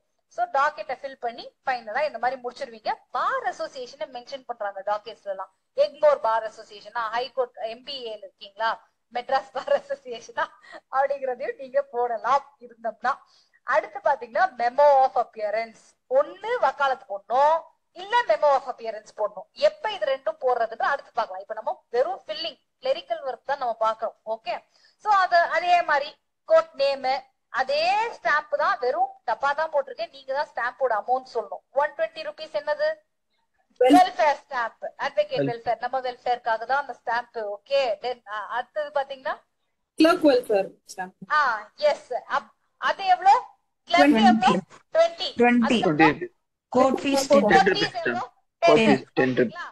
இது எல்லாத்தையுமே ஒட்டிட்டு கடைசியா உங்களோட பேரு, யார் பெட்டிஷனர் அப்படிங்கறத போடுவீங்க. அதுக்கப்புறமா யார் ரெஸ்பாண்டன்ட் எல்லாமே பர்ஃபெக்டா அதே போட்டுட்டு அக்யூஸ்டுக்காக வந்து இவங்க அப்பியர் ஆவாங்கன்றத போட்டு எந்த இடம், டேட் அப்படின்றத மென்ஷன் பண்ணிட்டு ஃபைனலா கீழே உங்களோட சிக்னேச்சர், அட்வொகேட்டோட சிக்னேச்சரு, அப்புறமா வந்து உங்களோட ஃபுல் அட்ரஸ், எந்த அசோசியேஷன் அப்படின்றது எல்லாத்தையுமே இங்க மென்ஷன் பண்ணிடுவீங்க. அக்யூஸ்டோட சிக்னேச்சர் நம்ம வாங்கணுமா மெமோ ஆஃப் அப்பியரன்ஸ்க்கு? இல்ல வாங்கணுமா? கண்டிப்பா வாங்கணும்னு பாதி பேர் சொல்றீங்க, வாங்கக்கூடாது பாதி பேர் சொல்றீங்க. அதுதான் டிஃபரன்ஸ் வக்காலத்துக்கும் மெமோ ஆஃப் அப்பியரன்ஸ்க்கும். அது நம்ம அடுத்துதான் பார்க்க போறோம். சோ ஃபில்லிங் இது. ஓகே. அடுத்து பாத்தீங்கன்னா உங்களுக்கு இதுக்கும் ஒரு டாக்கெட் இருக்கும். நான் திருப்பி சொல்ல தேவையில்ல, மெமோ ஆஃப் அப்பியரன்ஸ் போட்டு டாக்கெட்டா அடிச்சிருவீங்க. நெக்ஸ்ட் ஷூரிட்டி அஃபிடவிட் அப்படின்றது உங்க கையில இருக்கும். பெயில் கிராண்ட் பண்ணிடுறாங்க, ஷூரிட்டி கொண்டு வரணும்ல. நம்ம ஷூரிட்டி சத்தியமா எனக்கு இந்த ஆள 10 வருஷமா தெரியும், இவனோட தொல்லை தாங்க முடியல, இவன் அண்ணன் தான் உசுரை எடுக்கிறான், இவனுக்கு நான் இங்க வேலை செய்யறேன், இவனுக்கு இந்த காசு 10,000 ரூபாய் பே பண்ண ரெடியா இருக்கேன், அந்த கதையெல்லாம் சொல்றோம் பாத்தீங்களா, அதுதான் இந்த surety affidavit. So surety affidavit இதே மாதிரி பேரு, miscellaneous petition number, crime number, case number இருந்தா கேஸ் நம்பரு, அதுக்கப்புறம் 2 போட்டோ, அழகான ஒரு போட்டோ இங்க ஒட்டிட்டு இந்த செகண்ட் போட்டோவை நம்ம பின் பண்ணிடுவோம். It is for the official use. இங்க இருந்து ஜெயிலுக்கு அனுப்பும் போது அதை யூஸ் பண்ணுவாங்க. சீனியர்ஸ் இன்னும் பெட்டரா எல்லாம் எக்ஸ்பிளைன் பண்ணுவாங்க. நான் ஜஸ்ட் உங்களுக்கு fill in the blanks போட்டு தான் இப்ப சொல்றேன். ஓகேங்களா? அடுத்து இன்ஸ்பெக்டர் ரெப்ரசென்ட் பண்ணாரு இந்த போலீஸ் ஸ்டேஷன், இதெல்லாம் சொல்லிட்டு state represent by the inspector, MKB Nagar police station எல்லாம் சொல்லிட்டு யாரு அக்யூஸ் நம்ம பேரு எல்லாத்தையும் கொடுத்துட்டு fill in பண்ணிட்டு யாருக்கு ஷூரிட்டி கொடுக்குறா, வனிதான்றவங்க ஷூரிட்டி இங்க கொடுக்குறாங்க. இந்த அக்யூஸ்டுக்கு ஷூரிட்டி தரேன், எவ்வளவு ரூபாய்க்கு தரேன், 10,000 ரூபாய்க்கு தரேன் அப்படின்றது நம்பர்ஸ்லயும் எழுதிட்டு நம்ம நம்பர் நேம்ஸ்லயும் இங்க எழுதும். 10,000 rupees in words அப்படின்னு சொல்லுவாங்க. ஓகேங்களா? சோ மேஜிஸ்ட்ரேட் கோர்ட் இந்த டேட் அன்னைக்கு நான் ஷூரிட்டி தரேன். சோ ஷூரிட்டிங்கிறது எப்பயுமே ஒரு பினான்சியல் கெப்பாசிட்டி அப்படின்றதுனால நீங்க எங்க வேலை செய்யறீங்க, சொந்த வீட்டுல இருக்கிறீங்களா, உங்களுக்கு வேற ஏதாவது இன்கம் வருதா, இன்கம் டாக்ஸ் பே பண்றீங்களா, வேற என்ன கேட்பாங்க அப்படின்னு பாத்தீங்கன்னா பேங்க் அக்கௌண்ட் நம்பரு, எவ்வளவு உங்களுக்கு வந்து பேங்க்ல இருக்கு அப்படின்றது எல்லாத்தையுமே இங்க கேட்டிருந்திருப்பாங்க. சோ நீங்க ஸ்லோவா இது எல்லாமே படிக்கலாம். ஏன்னா போரிங் ஸ்டஃப் இது, நான் உங்களுக்கு படிச்சு ஒன்னொன்னும் எக்ஸ்பிளைன் பண்ணணும்ன்ற அவசியம் இல்ல. பாருங்க, 50,000 இவ்வளவு சம்பாதிக்கிறேன், இதுல வந்து இந்த இடத்துலதான் நான் இருக்கேன், என்னோட வீடு 50 லட்சம் போகும், அதுக்கு எந்த என்கம்பரன்ஸும் கிடையாது அப்படின்ற பர்டிகுலர்ஸ்லாம். You want me to explain? I will explain. வேணுமா? No ma'am, no ma'am. Simple. ஓகேங்களா? சோ இந்த மாதிரி விஷயம். அதுக்கப்புறம் இவர் யாரு, எனக்கு ரிலேஷன்ஷிப்பா, எஸ் பிரதர் அப்படின்றது எல்லாத்தையுமே இங்க மென்ஷன் பண்ணிருப்பாங்க. நெக்ஸ்ட் வேற யாருக்காவது இது வரைக்கும் ஷூரிட்டி போட்டிருக்கீங்களா, உங்களை எங்கேயாவது ரிஜெக்ட் பண்ணிருக்காங்களா, இவர் பண்ண தொல்லனால இந்த ஷூரிட்டி எவ்வளவு பதில் சொல்ல வேண்டியது இருக்கு பாருங்க. சோ எல்லாத்துக்குமே அப்ளிகபிளா, நாட் அப்ளிகபிளா, இதெல்லாம் நோவா இருந்தாதான் கொடுப்பாங்க. நீங்க வேற ஏதாவது ஷூரிட்டி போட்டிருக்கீங்களா யோசிப்பாங்க 2-3 பேருக்கு. அப்போ இந்த ஷூரிட்டி பையிங்னு சொல்லுவாங்க பாத்தீங்களா, இருப்பாங்க. சோ அந்த மாதிரி எல்லாம் நடக்க கூடாது அப்படின்றதுக்காக மெயினா இதெல்லாம் கேட்டுப்பாங்க. ஓகேங்களா? பாஸ்போர்ட், எவ்வளவு அமௌண்ட் ஷூரிட்டிக்கு என்ன டாக்குமெண்ட் கேட்பாங்க, காசு கட்டணுமா, கோர்ட் ப்ரொசீஜர் எல்லாம் அடுத்த ஸ்டேஜ். இப்ப முதல்ல ஃபில்லிங். ஓகே, சோ இந்த டேட் solemnly affirm that நான் வந்து ஷூரிட்டி சைன் போடுறேன்னு சைன் போட்டுருவாங்க, இல்லைன்னா தம்ப் இம்ப்ரெஷன் போட்டுருவாங்க.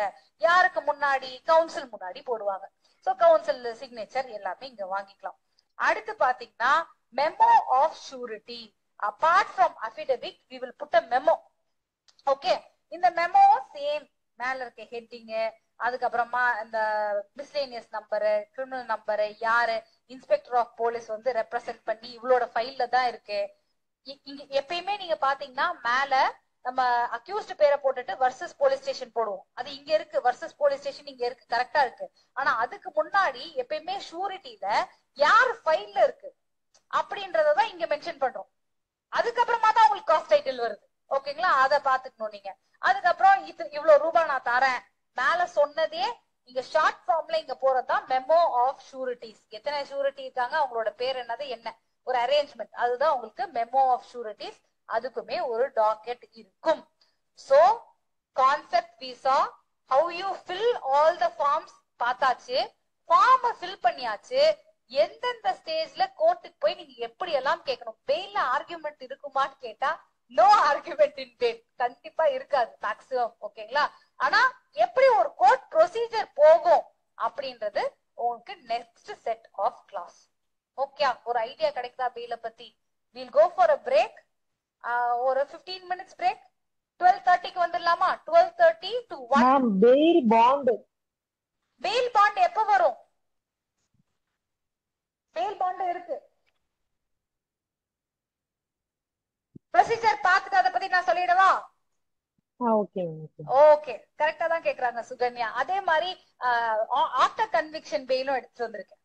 ஓகேங்களா, ப்ரொசீஜரை பார்த்து we'll go for that. 12:30க்கு we will join again. Okay, thank you so much.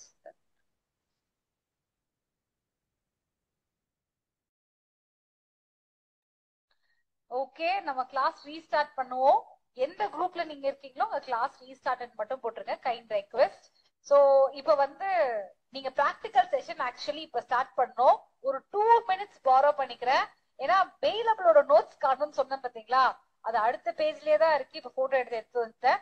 So 2 நிமிஷம். ஏன்னா இன்டிஜென்ட் பர்சனா இருந்தா என்ன பண்ணலாம், அவனால பெயில் அப்ளை பண்ணி எல்லாம் வாங்க முடியாது பாத்தீங்களா, அந்த ஒரு இம்பார்ட்டன்டான விஷயம் இருக்கு, அதுக்காக கொண்டு வந்திருக்கேன். அது ஒரு MCQ ஏரியா. ஓகேங்களா, சோ பெயில் அப்படிங்கிறது பெயிலபிள் ஆஃபென்ஸ்ல as a matter of right. Bailable எது அப்படிங்கிறது உங்களுக்கு டெஃபினிஷன் BNSSலயும் கொடுத்திருக்காங்க, 2Aலயும் கொடுத்திருக்காங்க, ஸ்கெடியூல்ல மென்ஷன் பண்ணிருப்பாங்க. அப்புறம் அவ்வளவுதான். ஓகேங்களா, சோ பெயிலபிள் ஆஃபென்ஸ்ல அது மேண்டேட்டரியா கண்டிப்பாக பெயில் கொடுக்கணும். அதனாலதான் அது பெயிலபிள் ஆஃபென்ஸ். இது ஒரு ரைட்டோ ஃபேவரோ கிடையாது. ஜட்ஜி நமக்கு ஃபேவர் பண்ணக்கூடிய ஏரியா இது கிடையாது. as a matter of right நீங்க வாங்கலாம் அப்படின்றதான் பேசிக்கான விஷயம். அதனால இப்ப என்ன பண்ணுவாங்க, bailable offence as a matter of right கொடுக்கணும். ஆனா இவனுக்கு அது கிடைக்க கூடாதுன்னு நினைக்கும் போது ஓனரஸ் கண்டிஷன்ஸ் போட்டுருவாங்க. அப்படின்னா எக்ஸசிவா பே பண்ணுங்க, இவ்வளவு அமௌண்ட் பே பண்ணுங்க. எக்ஸசிவ் அப்படிங்கறது நம்ம எப்படி டிசைட் பண்ணோம்னா ஒரு சர்க்கம்ஸ்டன்ஸ்க்கு ஏத்த மாதிரி அது மாறுபடும். ஒருத்தருக்கு 10 ரூபா பெரிய காசா எடுக்கலாம், தப்பு கிடையாது. 10 ரூபா உண்மையாவே பெரிய காசு தான். ஓகேங்களா, 100 ரூபா பெரிய காசா இருக்கலாம், 1000 ரூபா பெரிய காசு இருக்கலாம். சில பேருக்கு 10,000 பெரிய காசா இல்லாதவங்களும் இருக்காங்க. ஏன் 1 கோடி ரூபா பெரிய காசு இல்லாதவங்க இருக்காங்களா இல்லையா? ஒரு டீ கோடியில காசு சார், நான் அப்படி ஒரு பிசினஸ் மேன் மினிஸ்டர் இருப்பாங்க, நமக்கு தெரியல. ஓகேங்களா, சோ இருக்க வாய்ப்புண்டு. சோ அதனால இந்த பெயில் கண்டிஷன் எதை வச்சு நீங்க பிக்ஸ் பண்ணணும் அப்படின்னு பாத்தீங்கன்னா சோசியல் ஸ்டேட்டஸ வச்சுதான் பிக்ஸ் பண்ணணும் அப்படின்றது மேண்டேட்டரி. ஓகேங்களா, so any time before the conviction நீங்க இந்த மாதிரி பெயில்ல விடலாம் அப்படின்றதையும் சொல்லி இருந்திருப்பாங்க. சோ எப்படி விடுவீங்க அப்படின்னா ஷூரிட்டிஸ்லயும் விடலாம், ஓன் பாண்ட்லயும் விடலாம். யார விடலாம்? போலீஸ் ஆபீசரும் விடலாம், மேஜிஸ்ட்ரேட்டும் விடலாம். சோ போலீஸ் ஆபீசர், சரி போலீஸ் ஆபீசர் விடலாம், இதுக்கு ஸ்டேஷன் பெயில்னு பாத்திருக்கோம். அப்ப அவர் ஷூரிட்டி கேட்கலாமா? கண்டிப்பா கேட்பாரு. ஷூரிட்டியும் கேட்பாரு, ஓன் பாண்ட் கேட்பாரு. அப்படியும் அவர் விடலாம், அது கோர்ட் ரீச் ஆகும். கோர்ட் ரீச் ஆயிட்டு நம்ம பெயில் பெட்டிஷன் போட்டா உடனே கொடுத்துடணும். அதுக்கு பேர் தான் நமக்கு வந்து என்னது, பெயிலபிள் ஆஃபென்ஸ்ல போடுற பெயில்ஸ். ஓகேங்களா, சோ 24 hours இருக்கணும். இந்த ஓன் பாண்ட் ஷூரிட்டி அப்படின்றத கொடுக்க வில்லிங்காக இருக்கணும். ரொம்ப முக்கியம். என்னதான் பெயிலபிள், என்னதான் மேண்டேட்டரி பெயில், டிஃபால்ட் பெயிலாக இருந்தாலும் நீங்க இதெல்லாம் கொடுக்கறதுக்கு ரெடியாக இருக்கணும். சில இடத்துல பாத்தீங்கன்னா இந்த ஷூரிட்டி எல்லாம் நம்மளால கொடுக்க முடியாது. அந்த மாதிரி சில பர்சன்ஸ் இருப்பாங்க. நோ பினான்சியல் ரிசோர்சஸ் அவங்க பேரு இண்டிஜென்ட் பர்சன் அப்படின்னு மென்ஷன் பண்ணிருப்பாங்க. சோ இந்த மாதிரி இண்டிஜென்ட் பர்சனுக்கு நம்ம பெயில் எப்படி கொடுக்கறது? unable to furnish the surety. அவரோட ஓன் பாண்ட் 1 வீக் பாப்பாங்க மேம். யாருமே வரலன்னா அவருக்கான வெரி பாண்ட் குட். இந்த 1 வீக் பாப்பாங்கன்னு சத்யாவதி சொன்னாங்க பாத்தீங்களா, அது எங்க இருக்குன்னா எக்ஸ்பிளனேஷன்ல இருக்கு. சோ இண்டிஜென்ட் பர்சன் எப்படி நீங்க கண்டுபிடிப்பீங்கன்னா, not able to give the bail bond within a week. Arrest பண்ணி ஒரு வீக்குக்குள்ள பெயிலபிள் அஃபென்ஸ் தான் இந்த மாதிரி பெயில் பாண்ட் கொண்டு வாப்பா தம்பின்னு சொல்றோம், ஆனா கொடுக்க முடியல அப்படின்னும் போது அவங்க யாரு? இண்டிஜென்ட் பர்சனாக கன்சிடர் பண்ணி அப்புறம் சத்யாவதி என்ன பண்ணுவாங்க? ஓனா ஓன் பாண்ட் தான் மேம். ஓன் பாண்ட்ல சர்டன் கண்டிஷன்ஸ் பேஸ் பண்ணி பர்சனல் கண்டிஷன்ஸ் போட்டு அவங்கள can discharge on own bond அப்படின்னு சொல்லிருப்பாங்க. சோ 2 வார்த்தை இங்க யூஸ் பண்றாங்க, பெயில் பாண்ட், இன்னொன்னு ஓன் பாண்ட். அப்ப என்ன இது? ஜேம்ஸ் பாண்டா? கிடையாது. சோ எப்ப இது சொன்னாலும் எனக்கு அது ஞாபகம் வருதுப்பா, மேபி 90s கிட்னால போல. சோ அதனால 2 class 1 class E எடுங்க, அங்கதான் வந்து உங்களுக்கு பர்சனல் பாண்ட பத்தி சொல்லி இருந்திருக்காங்க. What is bond? Just bond. Okay, அது பாண்ட். 2 class 1 class E இது என்னது? Personal bond undertaking for release but no surety, எதுவுமே தேவையில்லை. ஆனா பெயில் பாண்ட்னா என்னது உங்களுக்கு? Yes, with surety. Okay, bail பாண்ட்னா வித் ஷூரிட்டி ரிலீஸ் பண்றது. ஓன் பாண்ட் வெறும் பாண்ட் மென்ஷன் பண்ணிட்டது பர்சனல் பாண்ட். சோ இது ரெண்டுலயுமே வந்து நீங்க அனுப்பலாம். ஆனா இன் கேஸ் நாட் ஒபேயிங், உனக்கு டைம் கொடுத்தா பெயிலபிள் அஃபென்ஸ் தான், ரைட் தான், வெளியே போலாம் தான், சூப்பர் தான், பாண்ட் எல்லாம் கொடுத்துட்ட, ஆனா வந்து நீ என்ன பண்ற? வயலேட் பண்ணிட்ட அப்படின்னும் போது you can subsequently you can take the person to custody. Actually கஸ்டடியில எடுத்துருவாங்க. திருப்பி ஒரு பெயில் போட்டீங்கன்னா அந்த செகண்ட் பெயில கண்டிப்பா ரெஃப்யூஸ் பண்ணலாம். சோ பெயிலபிள் அஃபென்ஸ்லயும் ஃபர்ஸ்ட் பெயில் மட்டும் தான் ரைட்டு. நீங்க வந்து மீறிட்டு திருப்பி திருப்பி வந்தீங்கன்னா அது என்னது? மர்க்காவா? கிடையாது, அது இட்ஸ் நாட் அ ரைட் அப்படின்றது மென்ஷன் பண்ணிருப்பாங்க. Okay, so now I don't want to delay you people.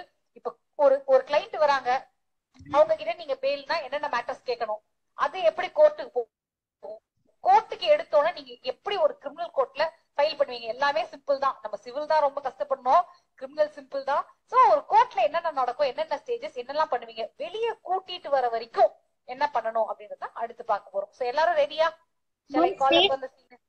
Ma'am, station பெயிலுக்கு வந்து தனியா ஃபார்ம்ஸ் இருக்குமா, இல்ல அது போய் நம்ம அட்வொகேட் போய் பேசி எடுப்பாங்களா மேம்? ஸ்டேஷன் பெயில் கண்டிப்பா ஃபில் பண்ணணும், பேப்பர் ஒர்க் பண்ணணும்.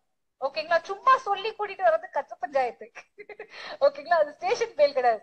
சும்மா பேசி நாம ஆமா இதை விட்டுருங்க, எஃப்ஐஆர் ரெஜிஸ்டர் பண்ணாமே விட்டுருங்க அப்படி இப்படின்னு சொல்லி கூட்டு வரோம் பாத்தீங்களா, அது இதுல வராது, அடுக்க கட்ட பஞ்சாயத்து. Okay, ton. சண்டே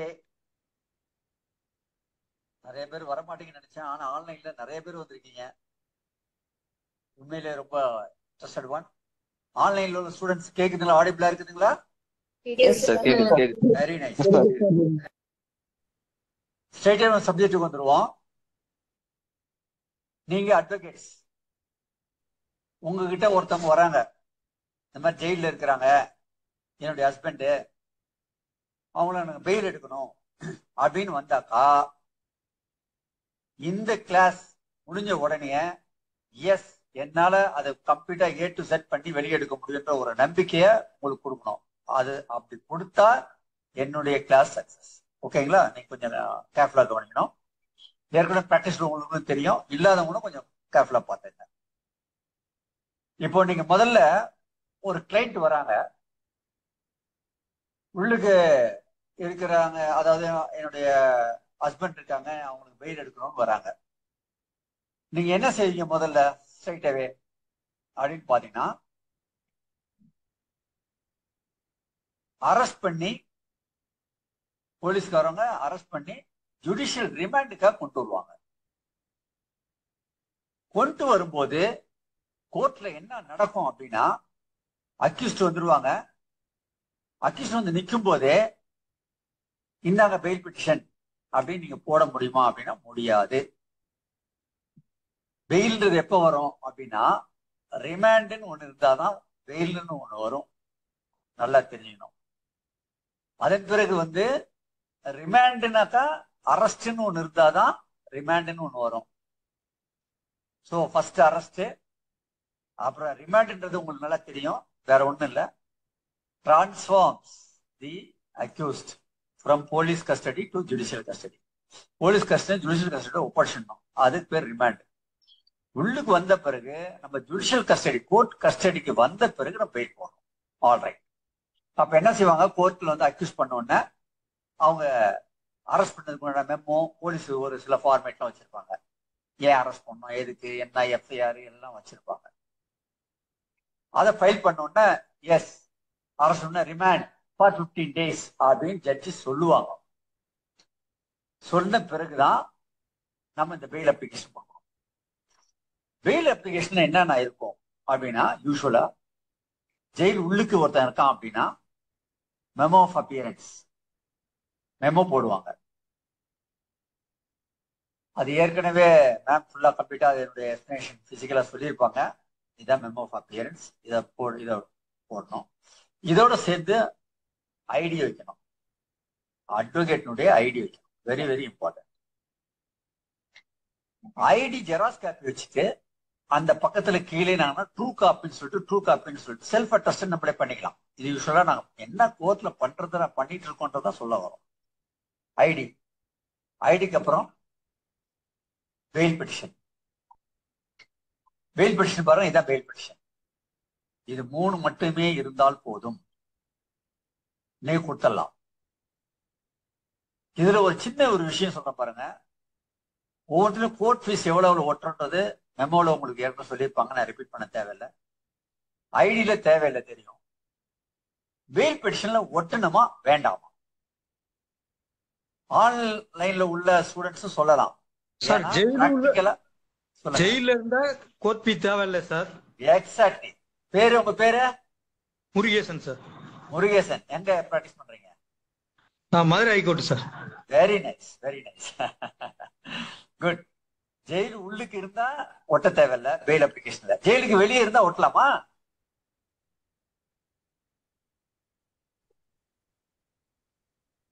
அப்படி இல்ல. நீங்க முருகேசன் வாழ்த்துக்கள். காரணம் என்னக்கா, பிராக்டிக்கலா ஒட்டுறது இல்ல, அது உண்மை இல்லைன்னு சொல்லல. கரெக்ட், நீங்க சொன்னது கரெக்ட். ஆனா உள்ளுக்கு இருக்கிறதுனால, பெயில்னால உள்ளுக்கு இருக்கிறான்னு தான் அர்த்தம். ஆனா பெயில்ல நம்ம ஒட்டுறது இல்ல. அதுக்கு காரணம் வந்து உள்ளுக்கு இருக்கான்னு சொல்லிக்கோங்க. உள்ளுக்கு இருந்தாதான் பெயில்ன்றது கொஸ்டின் வரும். நீங்க சொல்றது கரெக்ட், உண்மையிலே வாழ்த்துக்கள். நம்பர் 1. ஆனா நீங்க கூகுள்ல தட்டி பாத்தீங்கன்னா கோர்ட் ஃபீஸ் 10 ரூபா ஒட்டணும். As on today court fee 10 ரூபான்றது அது வந்து 20 ரூபாய் இப்ப ரிவைஸ் பண்ணிட்டாங்க. பெட்டிஷன் அப்படின்னால ஏதாவது ஒரு ஸ்டாம்ப் ஓட்டணுமா, ஒரு நெருடல் இருக்குது. நீங்க அது பிராக்டிக்கல் ஸ்டூடெண்ட் பாத்துக்கங்க. இப்ப நான் பஞ்சா சொல்றேன், எக்மோர்ல ஒட்டுறதில்ல. அதாவது இன்னொன்னு ஜிடி கோர்ட்ல ஒட்டுறதில்ல, மாதவரம் கோர்ட்ல ஒட்டுறதில்ல, திருவெற்றூர்ல ஒட்டுறதில்ல.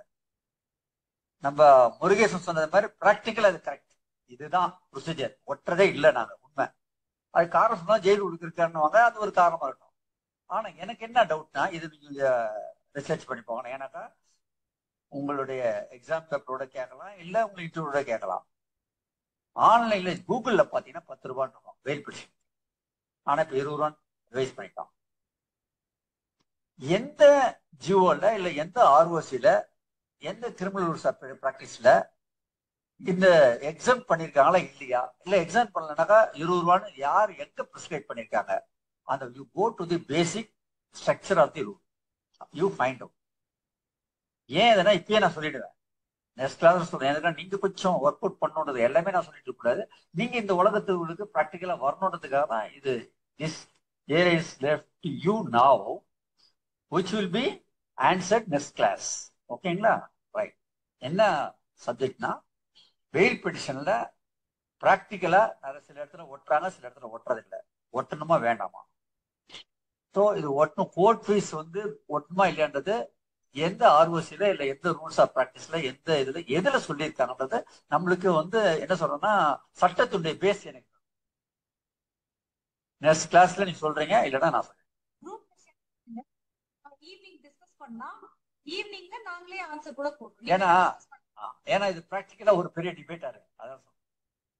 Alright, come to the subject. இப்போ நம்ம பெயில் பெட்டிஷன் போட்டோம். பெயில் பெட்டிஷன் போட்ட உடனே யூஸ்வலா என்ன செய்வாங்கன்னா, டக்குன்னு உடனே ஆர்குமெண்ட் வராது, நோட்டீஸ் கொடுப்பாங்க பிபி. அன்னைக்கே அறிக்கை பண்ணலாம், இல்லைன்னா ஒரு டைம் யூஸ்வலா கொடுப்பாங்க ஜட்ஜஸ்ங்க.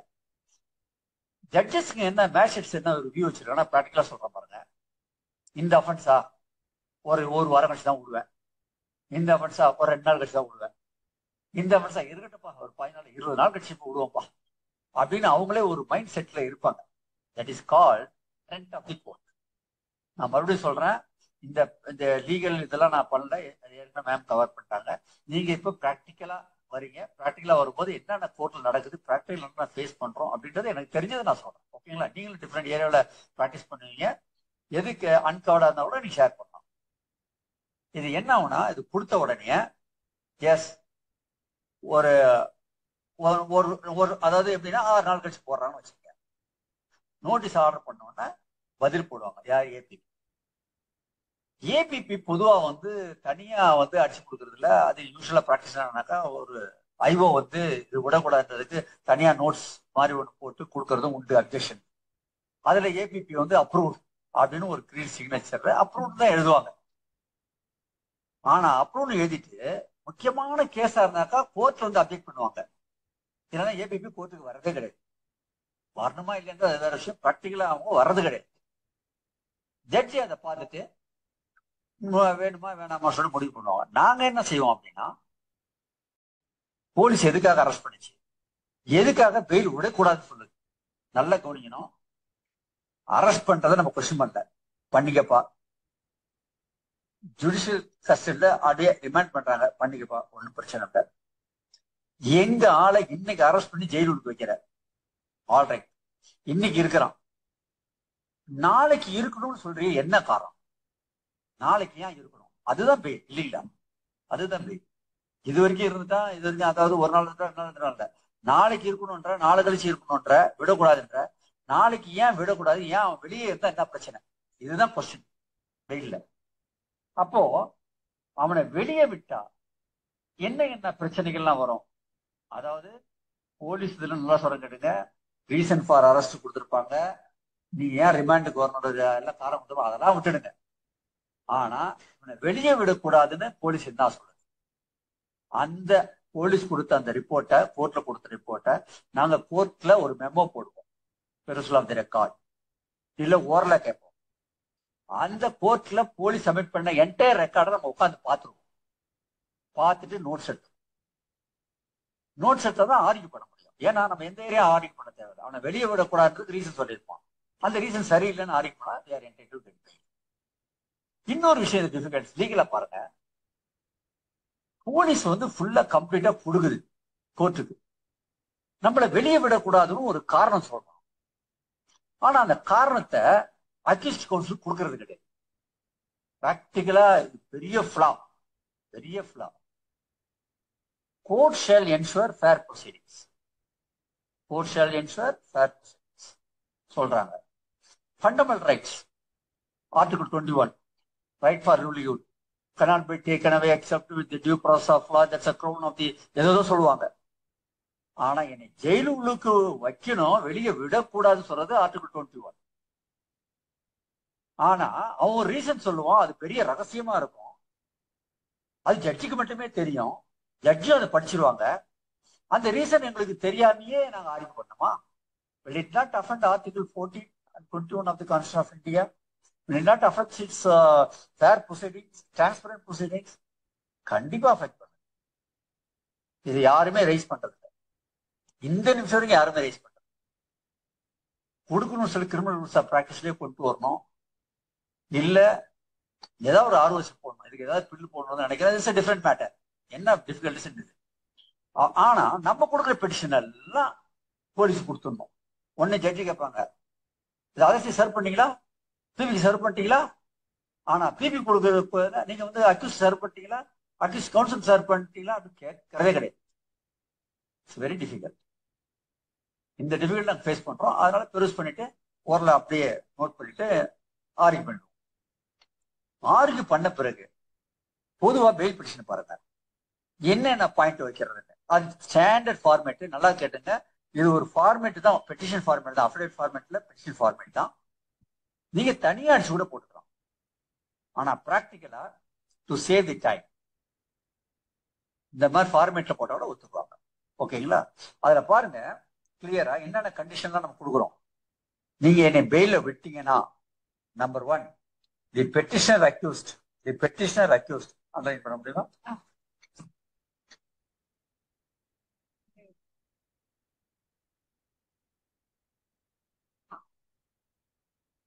பாருங்க இதுல தி petitioner accused undertakes to cooperate with the respondent police for investigation. நாங்க கோஆபரேட் பண்ணுவோம் within the four corners of the law. ஏன்னா இவனை வெளியே விட்டா கோஆபரேட் பண்ண மாட்டான் அப்படின்ற ஒரு எண்ணம் வைப்பாங்க. நான் கோஆபரேட் பண்றேன்னு ஒரு அண்டர்டேக் பண்ணுவோம். இதுல கொஞ்சம் டீட்டெயிலா சொல்றதுக்கு நான் விருப்பப்படுறேன். போலீஸுக்கு நம்ம கோஆபரேட் பண்றோம். எது வைக்கலாம்? Within the four corners of the law தான். நம்மள பர்சனலா பாதிக்கக்கூடிய கேள்வி கேட்கறான் அப்படின்னாக்கா அதுக்கு நம்ம பதில் சொல்லணுன்ற அவசியம் இல்லை. உங்களுக்கு தெரியும் ப்ரொடெக்ஷன் இருக்குது, கான்ஸ்டிடியூஷன் ப்ரொடெக்ஷன் இருக்கு. ரைட். அந்த ஏரியாவில் கொஸ்டின் கேட்கறது மாதிரி இருந்தாக்கா அந்த ஆர்டினரி ப்ரூடன்ட் மேனுக்கு எப்படி தெரியும் இந்த ஏரியா தான் நம்ம கொஸ்டின் பண்ண தேவையில்ல, இந்த ஏரியா தான், தட் இஸ் இன்கிரிமினேட்டிங் ஸ்டேட்மெண்ட். அந்த வகையில அவங்களை விசாரிக்கும் போது இந்த மாதிரி அவங்களுக்கு ஹெல்ப் பண்றதுக்காக they can have an advocate இதை வச்சுக்கலாம் அப்படின்னு அதுக்கு தான் கொடுக்குறாங்க. ஆல்ரைட், அட்வொகேட்டுக்கு நம்ம வருவோம். அங்கேயே இந்த கேள்வி கேட்கறான், ஐயா இது வந்து எனக்கு ப்ரொடெக்ஷன் பாதிக்குது அப்படின்னு உங்களால சொல்ல முடியுமா? ஆனா அங்க என்ன சொல்றான், எல்லாம் பேப்பர்ல தான் இருக்குது. அங்க என்ன சொல்லுவான், அன்னசரியா இன்டர்வியூர் ஆகிறான். வந்தாக்கா அட்வொகேட்டு வாயை முடிக்க உட்காரு, நீங்க என்ன நடக்குதுன்றதை பாரு. லீகல் எய்டுன்றதெல்லாம் இல்ல, அங்க என்ன நடக்குது மட்டும் அட்வொகேட் பார்த்துட்டு போகணும். இப்போ ஒரு கேள்வி இன்டர்வியூ ஸ்டேட்மெண்ட் கொடுக்குறான், நமக்கு சொல்ல வேண்டிய அவசியம் இல்லைன்றான். ஆனா ஐஓகே அது தெரியுமான்றது அது வேற விஷயம். கேட்கிறோம், நம்ம சொல்ல வேண்டிய அவசியம் இல்லை, ப்ரொடெக்ஷன் இருக்கிற ஏரியால கேட்கறான், நம்மளும் பதில் சொல்லிட்டோம் வச்சுங்க. அதுக்கப்புறம் முடியாது, ஏன் இந்த ஏரியால கொடுத்தீங்கன்னு கேட்கறதுல பிரயோஜனம் இல்லை. பட் நம்ம என்ன சொல்லணும் அப்படின்னாக்கா பிராக்டிக்கலா அது இந்த ஏரியால வருதோ இல்லையோ, ஏரியால வருது இல்லை இல்லை இல்லை இல்லை, இது நம்மளால சொல்ல முடியும். ஆனா பிராக்டிக்கலா போலீஸ் கஸ்டடி எடுப்பான், விசாரிக்கிற மாதிரி சொல்லுவாங்க, எல்லாம் பேப்பர்ல தான் இருக்கும், எல்லாமே அவங்களே எழுதிடுவாங்க. ஏன்னா நம்ம கையெழுத்து போடணுன்ற அவசியம் இல்லை. இந்த மாதிரி சொன்னாரு, ஒத்துக்கிட்டாரு, கத்தி அங்க இருந்தது, எங்கோ ஒரு முட்டை கத்தியை வாங்கி இதுதான் அவருக்கு அடையாளம் காமிச்சாரு, எல்லாம் கதை வசனம் எல்லாத்தையும் எழுதிடுவாங்க. எழுதி அது அக்யூஸ் எது அவருக்கு பிரியாணி வாங்கி போட்டு 2 நாள் நல்லா தூக்கி எழுதிருப்பாரு. கோர்ட்ல வந்து இதெல்லாம் ஒத்துக்கிட்டாங்க அப்படின்னு சொல்லிட்டு வந்து குத்துருவாங்க. இது விஷயம் வேற, இதெல்லாம் பிராக்டிக்கலா நடக்கிற விஷயம். நான் சும்மா கெடியூஸ் பண்ணுறதா சொன்னேன், பட் பிராக்டிகலா தான் நடக்குது. அதுக்கப்புறம் ட்ரையல பக்கத்துல 2வது விஷயம். சரி, again come to the subject. இப்போ வெயில்ல வந்து ஃபர்ஸ்ட் கண்டிஷன், ஐயா சத்தியமா நான் கோஆபரேட் பண்றேன், ஆன் ரெக்கார்ட் கொடுத்துடணும். நெக்ஸ்ட் அடுத்தது, the accused assures that he will not tamper with any of the witness. இங்க நீங்க ரொம்ப முக்கியமா கவனிக்கிற ஏரியாவை நான் கண்டிப்பா நான் சொல்லுவேன். ஃபார் எக்ஸாம்பிள் 420 கேஸ் இருக்குது, லேண்ட் கிராபிங் மேட்டர், ஃபால்ஸா ரெஜிஸ்டர் பண்ணிடுறான், அவன் உள்ளுக்கு இருக்கிறான். இப்போ இவன் என்ன சொல்றான், விட்னஸை டேம்பர் பண்ண முடியாது. ஃபால்ஸ் ரெக்கார்டு கொடுத்து ஃபால்ஸா சப்ரிஜிஸ்டர் ஆபீஸ் பண்ண யார் main witness? Sub-registrar main witness, document main witness, அதுல ஐடி வந்து மெயின் டாக்குமெண்ட்ஸ், எல்லாமே based on documents. Number 1. Number 2, அங்க உள்ளுக்கு இருக்கிற டாக்குமெண்ட்ஸ எனக்கு ஆக்சஸ் இருந்தது. சப்போஸ் அந்த மாதிரி ஃப்ராட் பண்ணவன் ஒரு ரிஜிஸ்ட்ராரா இருந்தான், இல்ல அந்த மாதிரி ஃப்ராட் டாக்குமெண்ட் எல்லாம் அவன் கஸ்டடியில தான் இருக்குது, அட்மினிஸ்ட்ரேட்டிவாவே அவன் கஸ்டடி உள்ளுக்கு தான் இருக்குது அப்படின்னா அவன் கொடுக்கலாம், ஐயா என் கஸ்டடியில இருக்குது, நான் இந்த மாதிரிலாம் செய்ய மாட்டேன் அப்படின்னு கொடுக்கலாம். ஒரு தனிப்பட்ட ஆளு வெளியில இருக்கான், I can say this way, the person who has no access with these records, அவன் சொல்லி என்ன பண்ண போறான்? அப்ப நான் கோர்ட்ல என்ன ஆர்கியூ பண்ணா, it's a 420 case, entire allegations are rested upon the documents, document evidences, the accused has no access with these records, therefore the question of tampering will not arise அப்படின்னு அதுல இருந்து எஸ்கேப் ஆயிடும். ஆல்ரைட், இன்னொருத்தர் பொலிட்டிக்கலா பெரிய ஆளா இருக்கான், அவன் டேம்பர் பண்ணுவான். ஆனா அக்யூஸ்ட் சாதாரண ஒரு கூலி தொழிலாளி, பாதிக்கப்பட்டவன் ஒரு பெரிய ஆளு, அவனை போய் எப்படி மாற்ற முடியும்? இதெல்லாம் சொல்லலாம், கோர்ட்ல சொல்லலாம், ஆர்கியூ பண்ணலாம். இது நம்பர் 2. நம்பர் 3,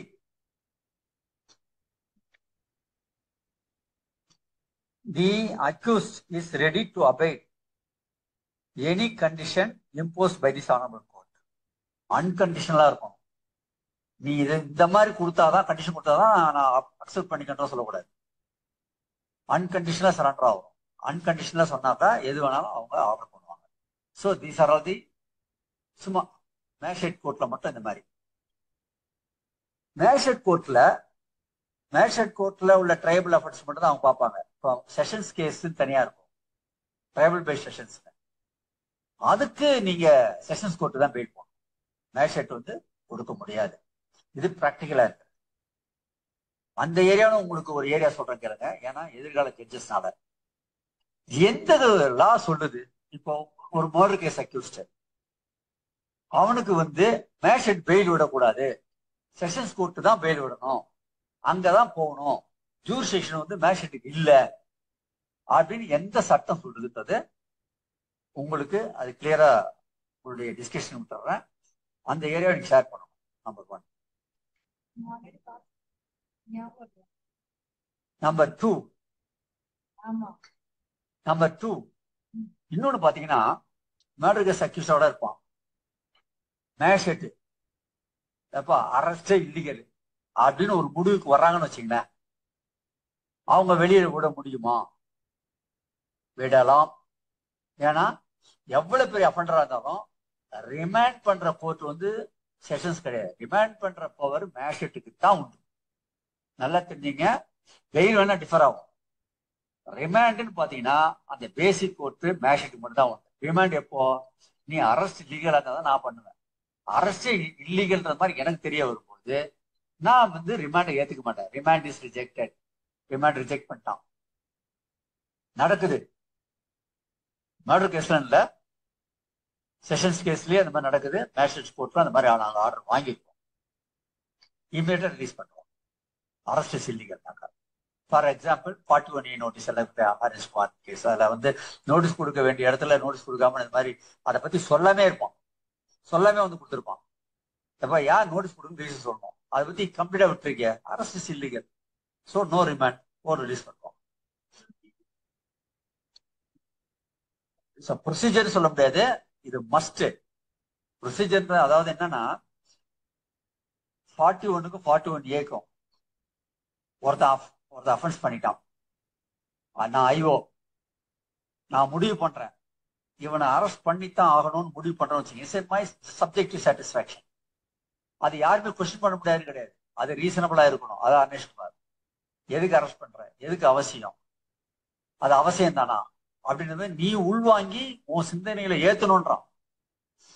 அதெல்லாம் கொஸ்டின், அது வேற விஷயம். சப்போஸ் இவனை அரெஸ்ட் பண்ணி தான் ஆகணும்னா 41ல அரெஸ்ட் பண்ணுவான். இன்னொரு விஷயத்துல இவன் ஏன் அரெஸ்ட் பண்ணணும், அவசியம் இல்லையே, இவனுக்கு தேவை நம்ம விசாரிச்சா போதுமே, அரசு தேவையில்லைன்னு அவன் நினைக்கும் பட்சத்துல அப்பதான் 41Aவே commit to the picture.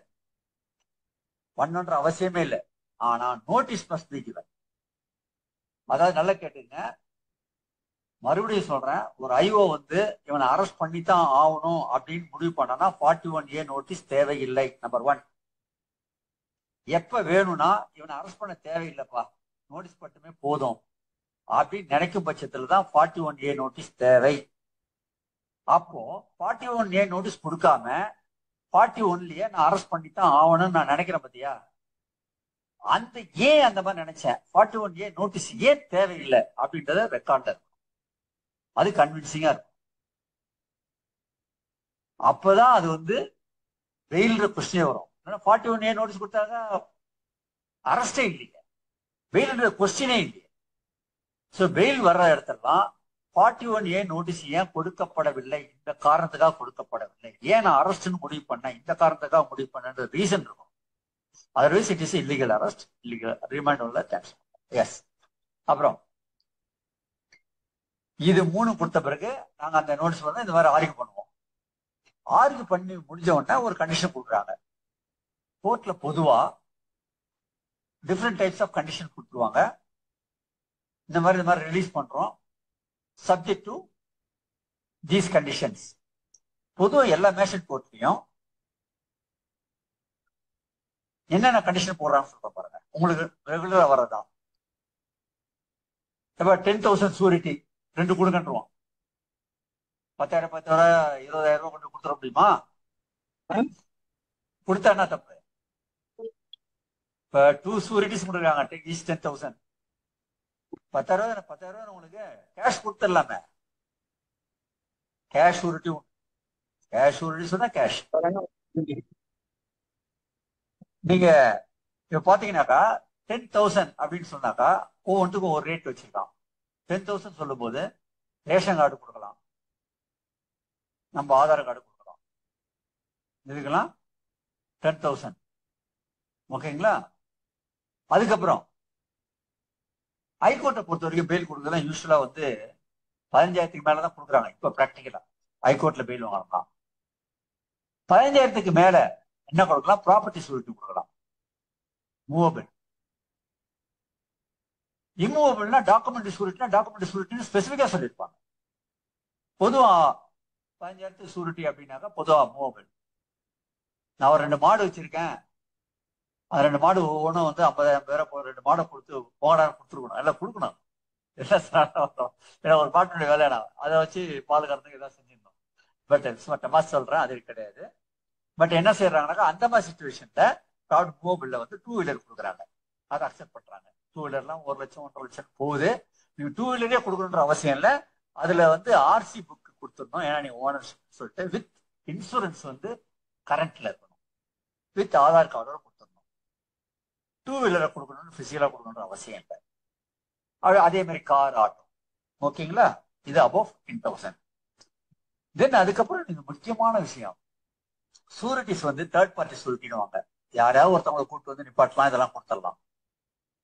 Third party surety உங்களுக்கு யாருமே பழக்கம் இல்லை. எவனுமே நம்ம லட்சணத்தை பார்த்துட்டு எவனும் சூரிட்டி கொடுக்க மாட்டேன்றான். அவனும் வேணா வெளியே வர முடியாது. ஐயா இத மேஷிட்டே பார்த்து சரி போனா போதும் ஓன் பாண்ட்ல விடுறாங்கன்னு வச்சு, அப்போ இந்த ஆதார் கார்டு இதெல்லாம் மத்தம் கொடுத்தது பதிலா அக்யூஸ்டே கொடுத்துடலாம் அப்படின்னு அர்த்தம். அதுக்குதான் ஓன் பாண்ட். ஓகேங்களா? இதுல முக்கியமா ஒண்ணு கவனிக்கணும். ஓன் பாண்ட்ல பிராக்டிக்கல் என்ன பண்றாங்கன்னா, இந்த ஏரியா உங்களுக்கு விடுறேன், பிராக்டிக்கல் என்ன செய்யணும், ஓன் பாண்ட்ல எக்ஸ்ட்ரா ஒரு பெட்டிஷன் போடுவாங்க, சரண்டர் பெட்டிஷன் போடணும். அக்யூஸ்ட் சரண்டர் பெட்டிஷன் போட்டாகும். ஏன் ஓன் பாண்ட்ல சரண்டர் பெட்டிஷன் இன்சிஸ்ட் பண்றாங்க? சரண்டர் பெட்டிஷன் இன்சிஸ்ட் பண்றாங்கன்னா என்ன அர்த்தம்?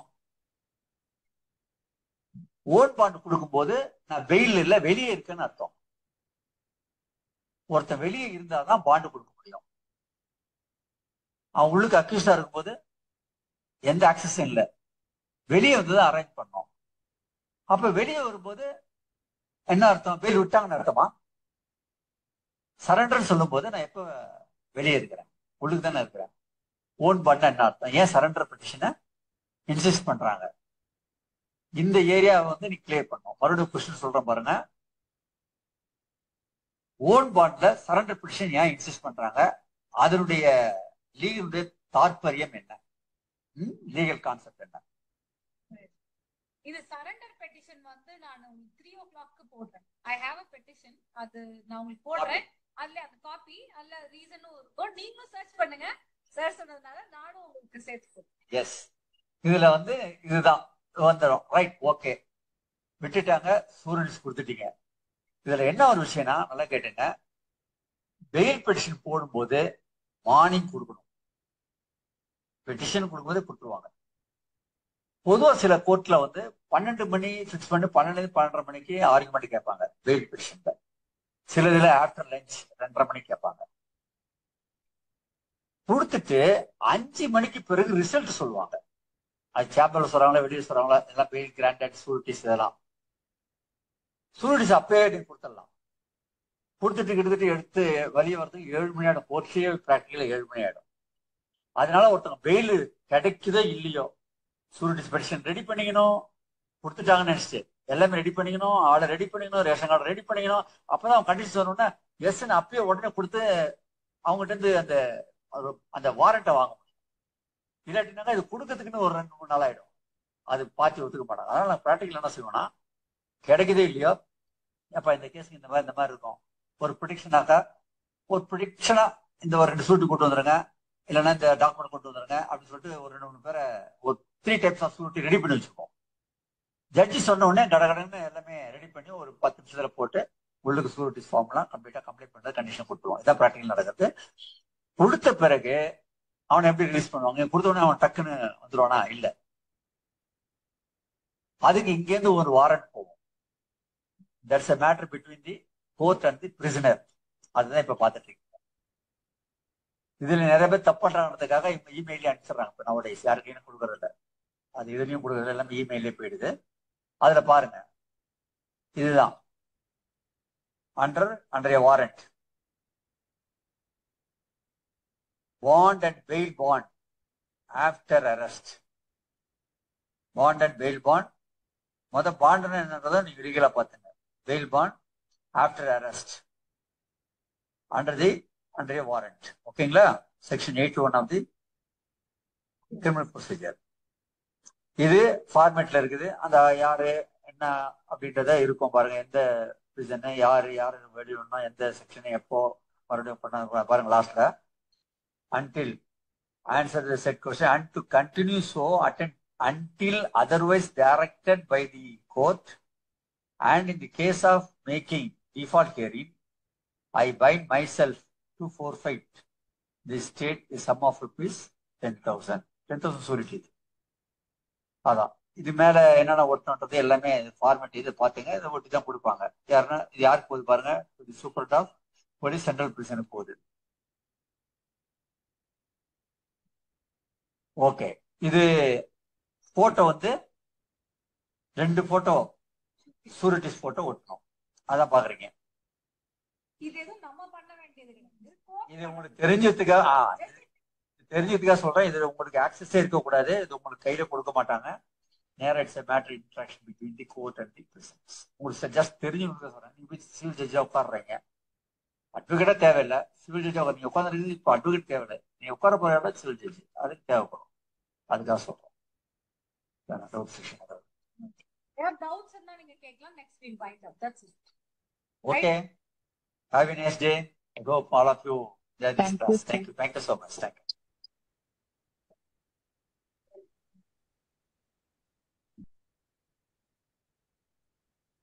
சோ இன்னைக்கு செஷனோட ஐடியா என்னன்னு பாத்தீங்கன்னா, ஃபர்ஸ்ட் பெயிலோட கான்செப்ட் சொல்றதுதான். அந்த மேஜர் செக்ஷன் எதுல ரைட் இருக்கு எதுல ரைட் இல்ல, எப்பப்போ போலாம் எப்பப்போ வெளில வரலாம், அந்த மாதிரி ஒரு கான்செப்ட் சொல்லிட்டு நெக்ஸ்ட் எப்படி ஃபில் பண்றது கிளரிக்கல் ஜாப்னு நம்ம சொல்றோம். அது இல்லைன்னா நம்ம போய் பெட்டிஷனே போட முடியாது.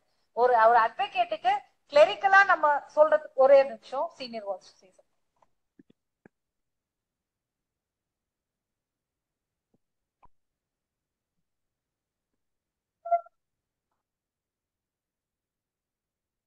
ஒரு முக்கியமான விஷயம் சொல்ல போறேன். என்னுடைய பர்சனல் எக்ஸ்பீரியன்ஸ்ல ஒரு லீகல் இஷ்யூ வந்துச்சு இந்த பெயில்ல. என்னன்னா, ஒரு கண்டிஷன் ஹைகோர்ட் பெயில் கொடுக்குது, பெயில் ஆர்டர் ஆயிடுது. கண்டிஷன் என்னால கம்ப்ளைண்ட் பண்ண முடியல அந்த அக்யூஸ்னால. அது பெண்டிங் இருக்குது. அவன் உள்ளுக்கே தான் இருக்கான். அப்பா நீ சூரிட்டி பார்ப்ப கண்டிஷன் கம்ப்ளைண்ட் பண்ணது கொடுப்பானா, அவனா கொடுக்க முடியல. அப்படியே டைம் ஓடிட்டே இருக்குது. டிஃபால்ட் பெயில் வந்துருது. 60 நாள்ன்றது உங்களுக்கு தெரியும். Statutory பெயில்னுவாங்க, default பெயில்னுவாங்க. 60 நாள் கழிச்சு இருந்தாக்கா விட்டுணும் ஆட்டோமேட்டிக்கா. அப்ப 60 நாள் கழிச்சு வரும்போது ஐயா 60 நாள் வந்துச்சு ஆட்டோமேட்டிக்கா விடுங்கன்றோம். அப்போ ஒரு லீகல் இஷ்யூ வருது. எனக்கு டிஃபால்ட் பெயில விடலாமா வேணாமா? ஃபர்ஸ்ட் கொஸ்டின் என்னன்னாக்கா, default bail statutory bail, statutory right. நான் ஏற்கனவே உள்ள பெயில உள்ளுக்கு, அதாவது கண்டிஷன் கம்ப்ளைண்ட் பண்றேன் அப்படின்றது அது என்னுடைய விருப்பம். I can say this way.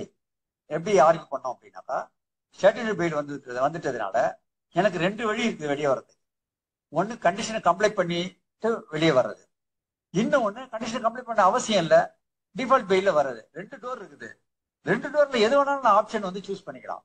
It is my choice. அதனால I have chosen the default bail. அதனால வெளியே விடுங்கன்னு ஆர்குமெண்ட். இன்னொரு டைப் ஆஃப் ஆர்குமெண்ட் என்னன்னா, ஐயா டிஃபால்ட் பெயில்ன்றது யாருக்கு ஐயா? பெயில் இல்லாதவனுக்கு, கிடைக்காதவனுக்கு ஜெயில். நீ you are already on fail. Condition complaint பண்ணாது உன்னுடைய தப்பு. ஆஸ் ஆன் கண்டிஷன் சட்டத்தின் ரிவ்யூல உள்ளுக்கு இருந்தா கூட பெயில் ஆர்டர் ஆனதுனால நீ வெளியே இருக்கிறதா தான் கருதப்படும். வெளியில உள்ள ஒரு ஆளுக்கு டிஃபால்ட் பெயிலே அப்ளை ஆகாதுன்றாங்க. இந்த இஷ்யூ மேஜிஸ்ட்ரேட் என்ன செய்யறாங்கனாக்கா, நீ ஏற்கனவே பெயில இருக்கீங்க, ஸ்டேட்டட் பெயிலுக்கு உள்ளுக்கே நீங்க வர முடியாது, ரைட்டே இல்ல, எலிஜிபிலிட்டியே இல்ல அப்படின்ற மாதிரி ஒரு ஆர்டர் போடுறாங்க. அதுக்கு மேல ஹைகோர்ட் வந்திருக்கோம். Issue is pending with high court. என்ன ஆகுதுன்னு பார்த்துக்கோம். It's your lookout. கொஞ்சம் அந்த ஏரியா பாருங்க. Okay, thank you.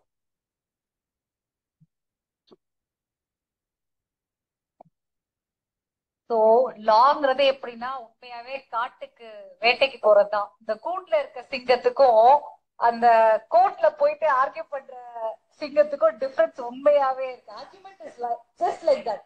உங்க மேல 4 கத்தி விடுவோம், நீங்க 4 கத்தி திருப்பி விடுவீங்க, அது ஆர்கியூமெண்ட். அந்த டைம்ல என்ன நடக்குது தெரியாது. சோ இப்போ என்ன ஐடியா, லா எக்ஸ்பர்ட்ஸோட ஐடியா அப்படின்னா, கான்செப்ட் உங்களுக்கு சொல்லிட்டு எல்லா கிளரிக்கல் ஒர்க் என்ன நீங்க பண்ணணும், கோர்ட்ல இந்த மாதிரி பெயில ஆர்கியூமெண்டே இருக்காதுன்னு உங்களுக்கு மேக்ஸிமம் சொன்ன பாத்தீங்களா, அது ரெகுலரா நடக்கிறது.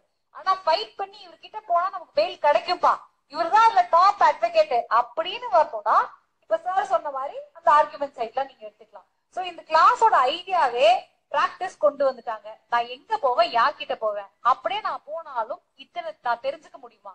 சோ ஒரு 3 இயர்ஸ்ல பெயிலே நீங்க பிராக்டிஸ் பண்ணிட்டு இருந்தீங்கன்னா உங்களுக்கு என்ன நாலேஜ் வரணுமோ அதுக்கு ஒரு ஹிண்டாவது கொடுக்கணும் அப்படிங்கிறது தான் 2 days கிளாஸ்.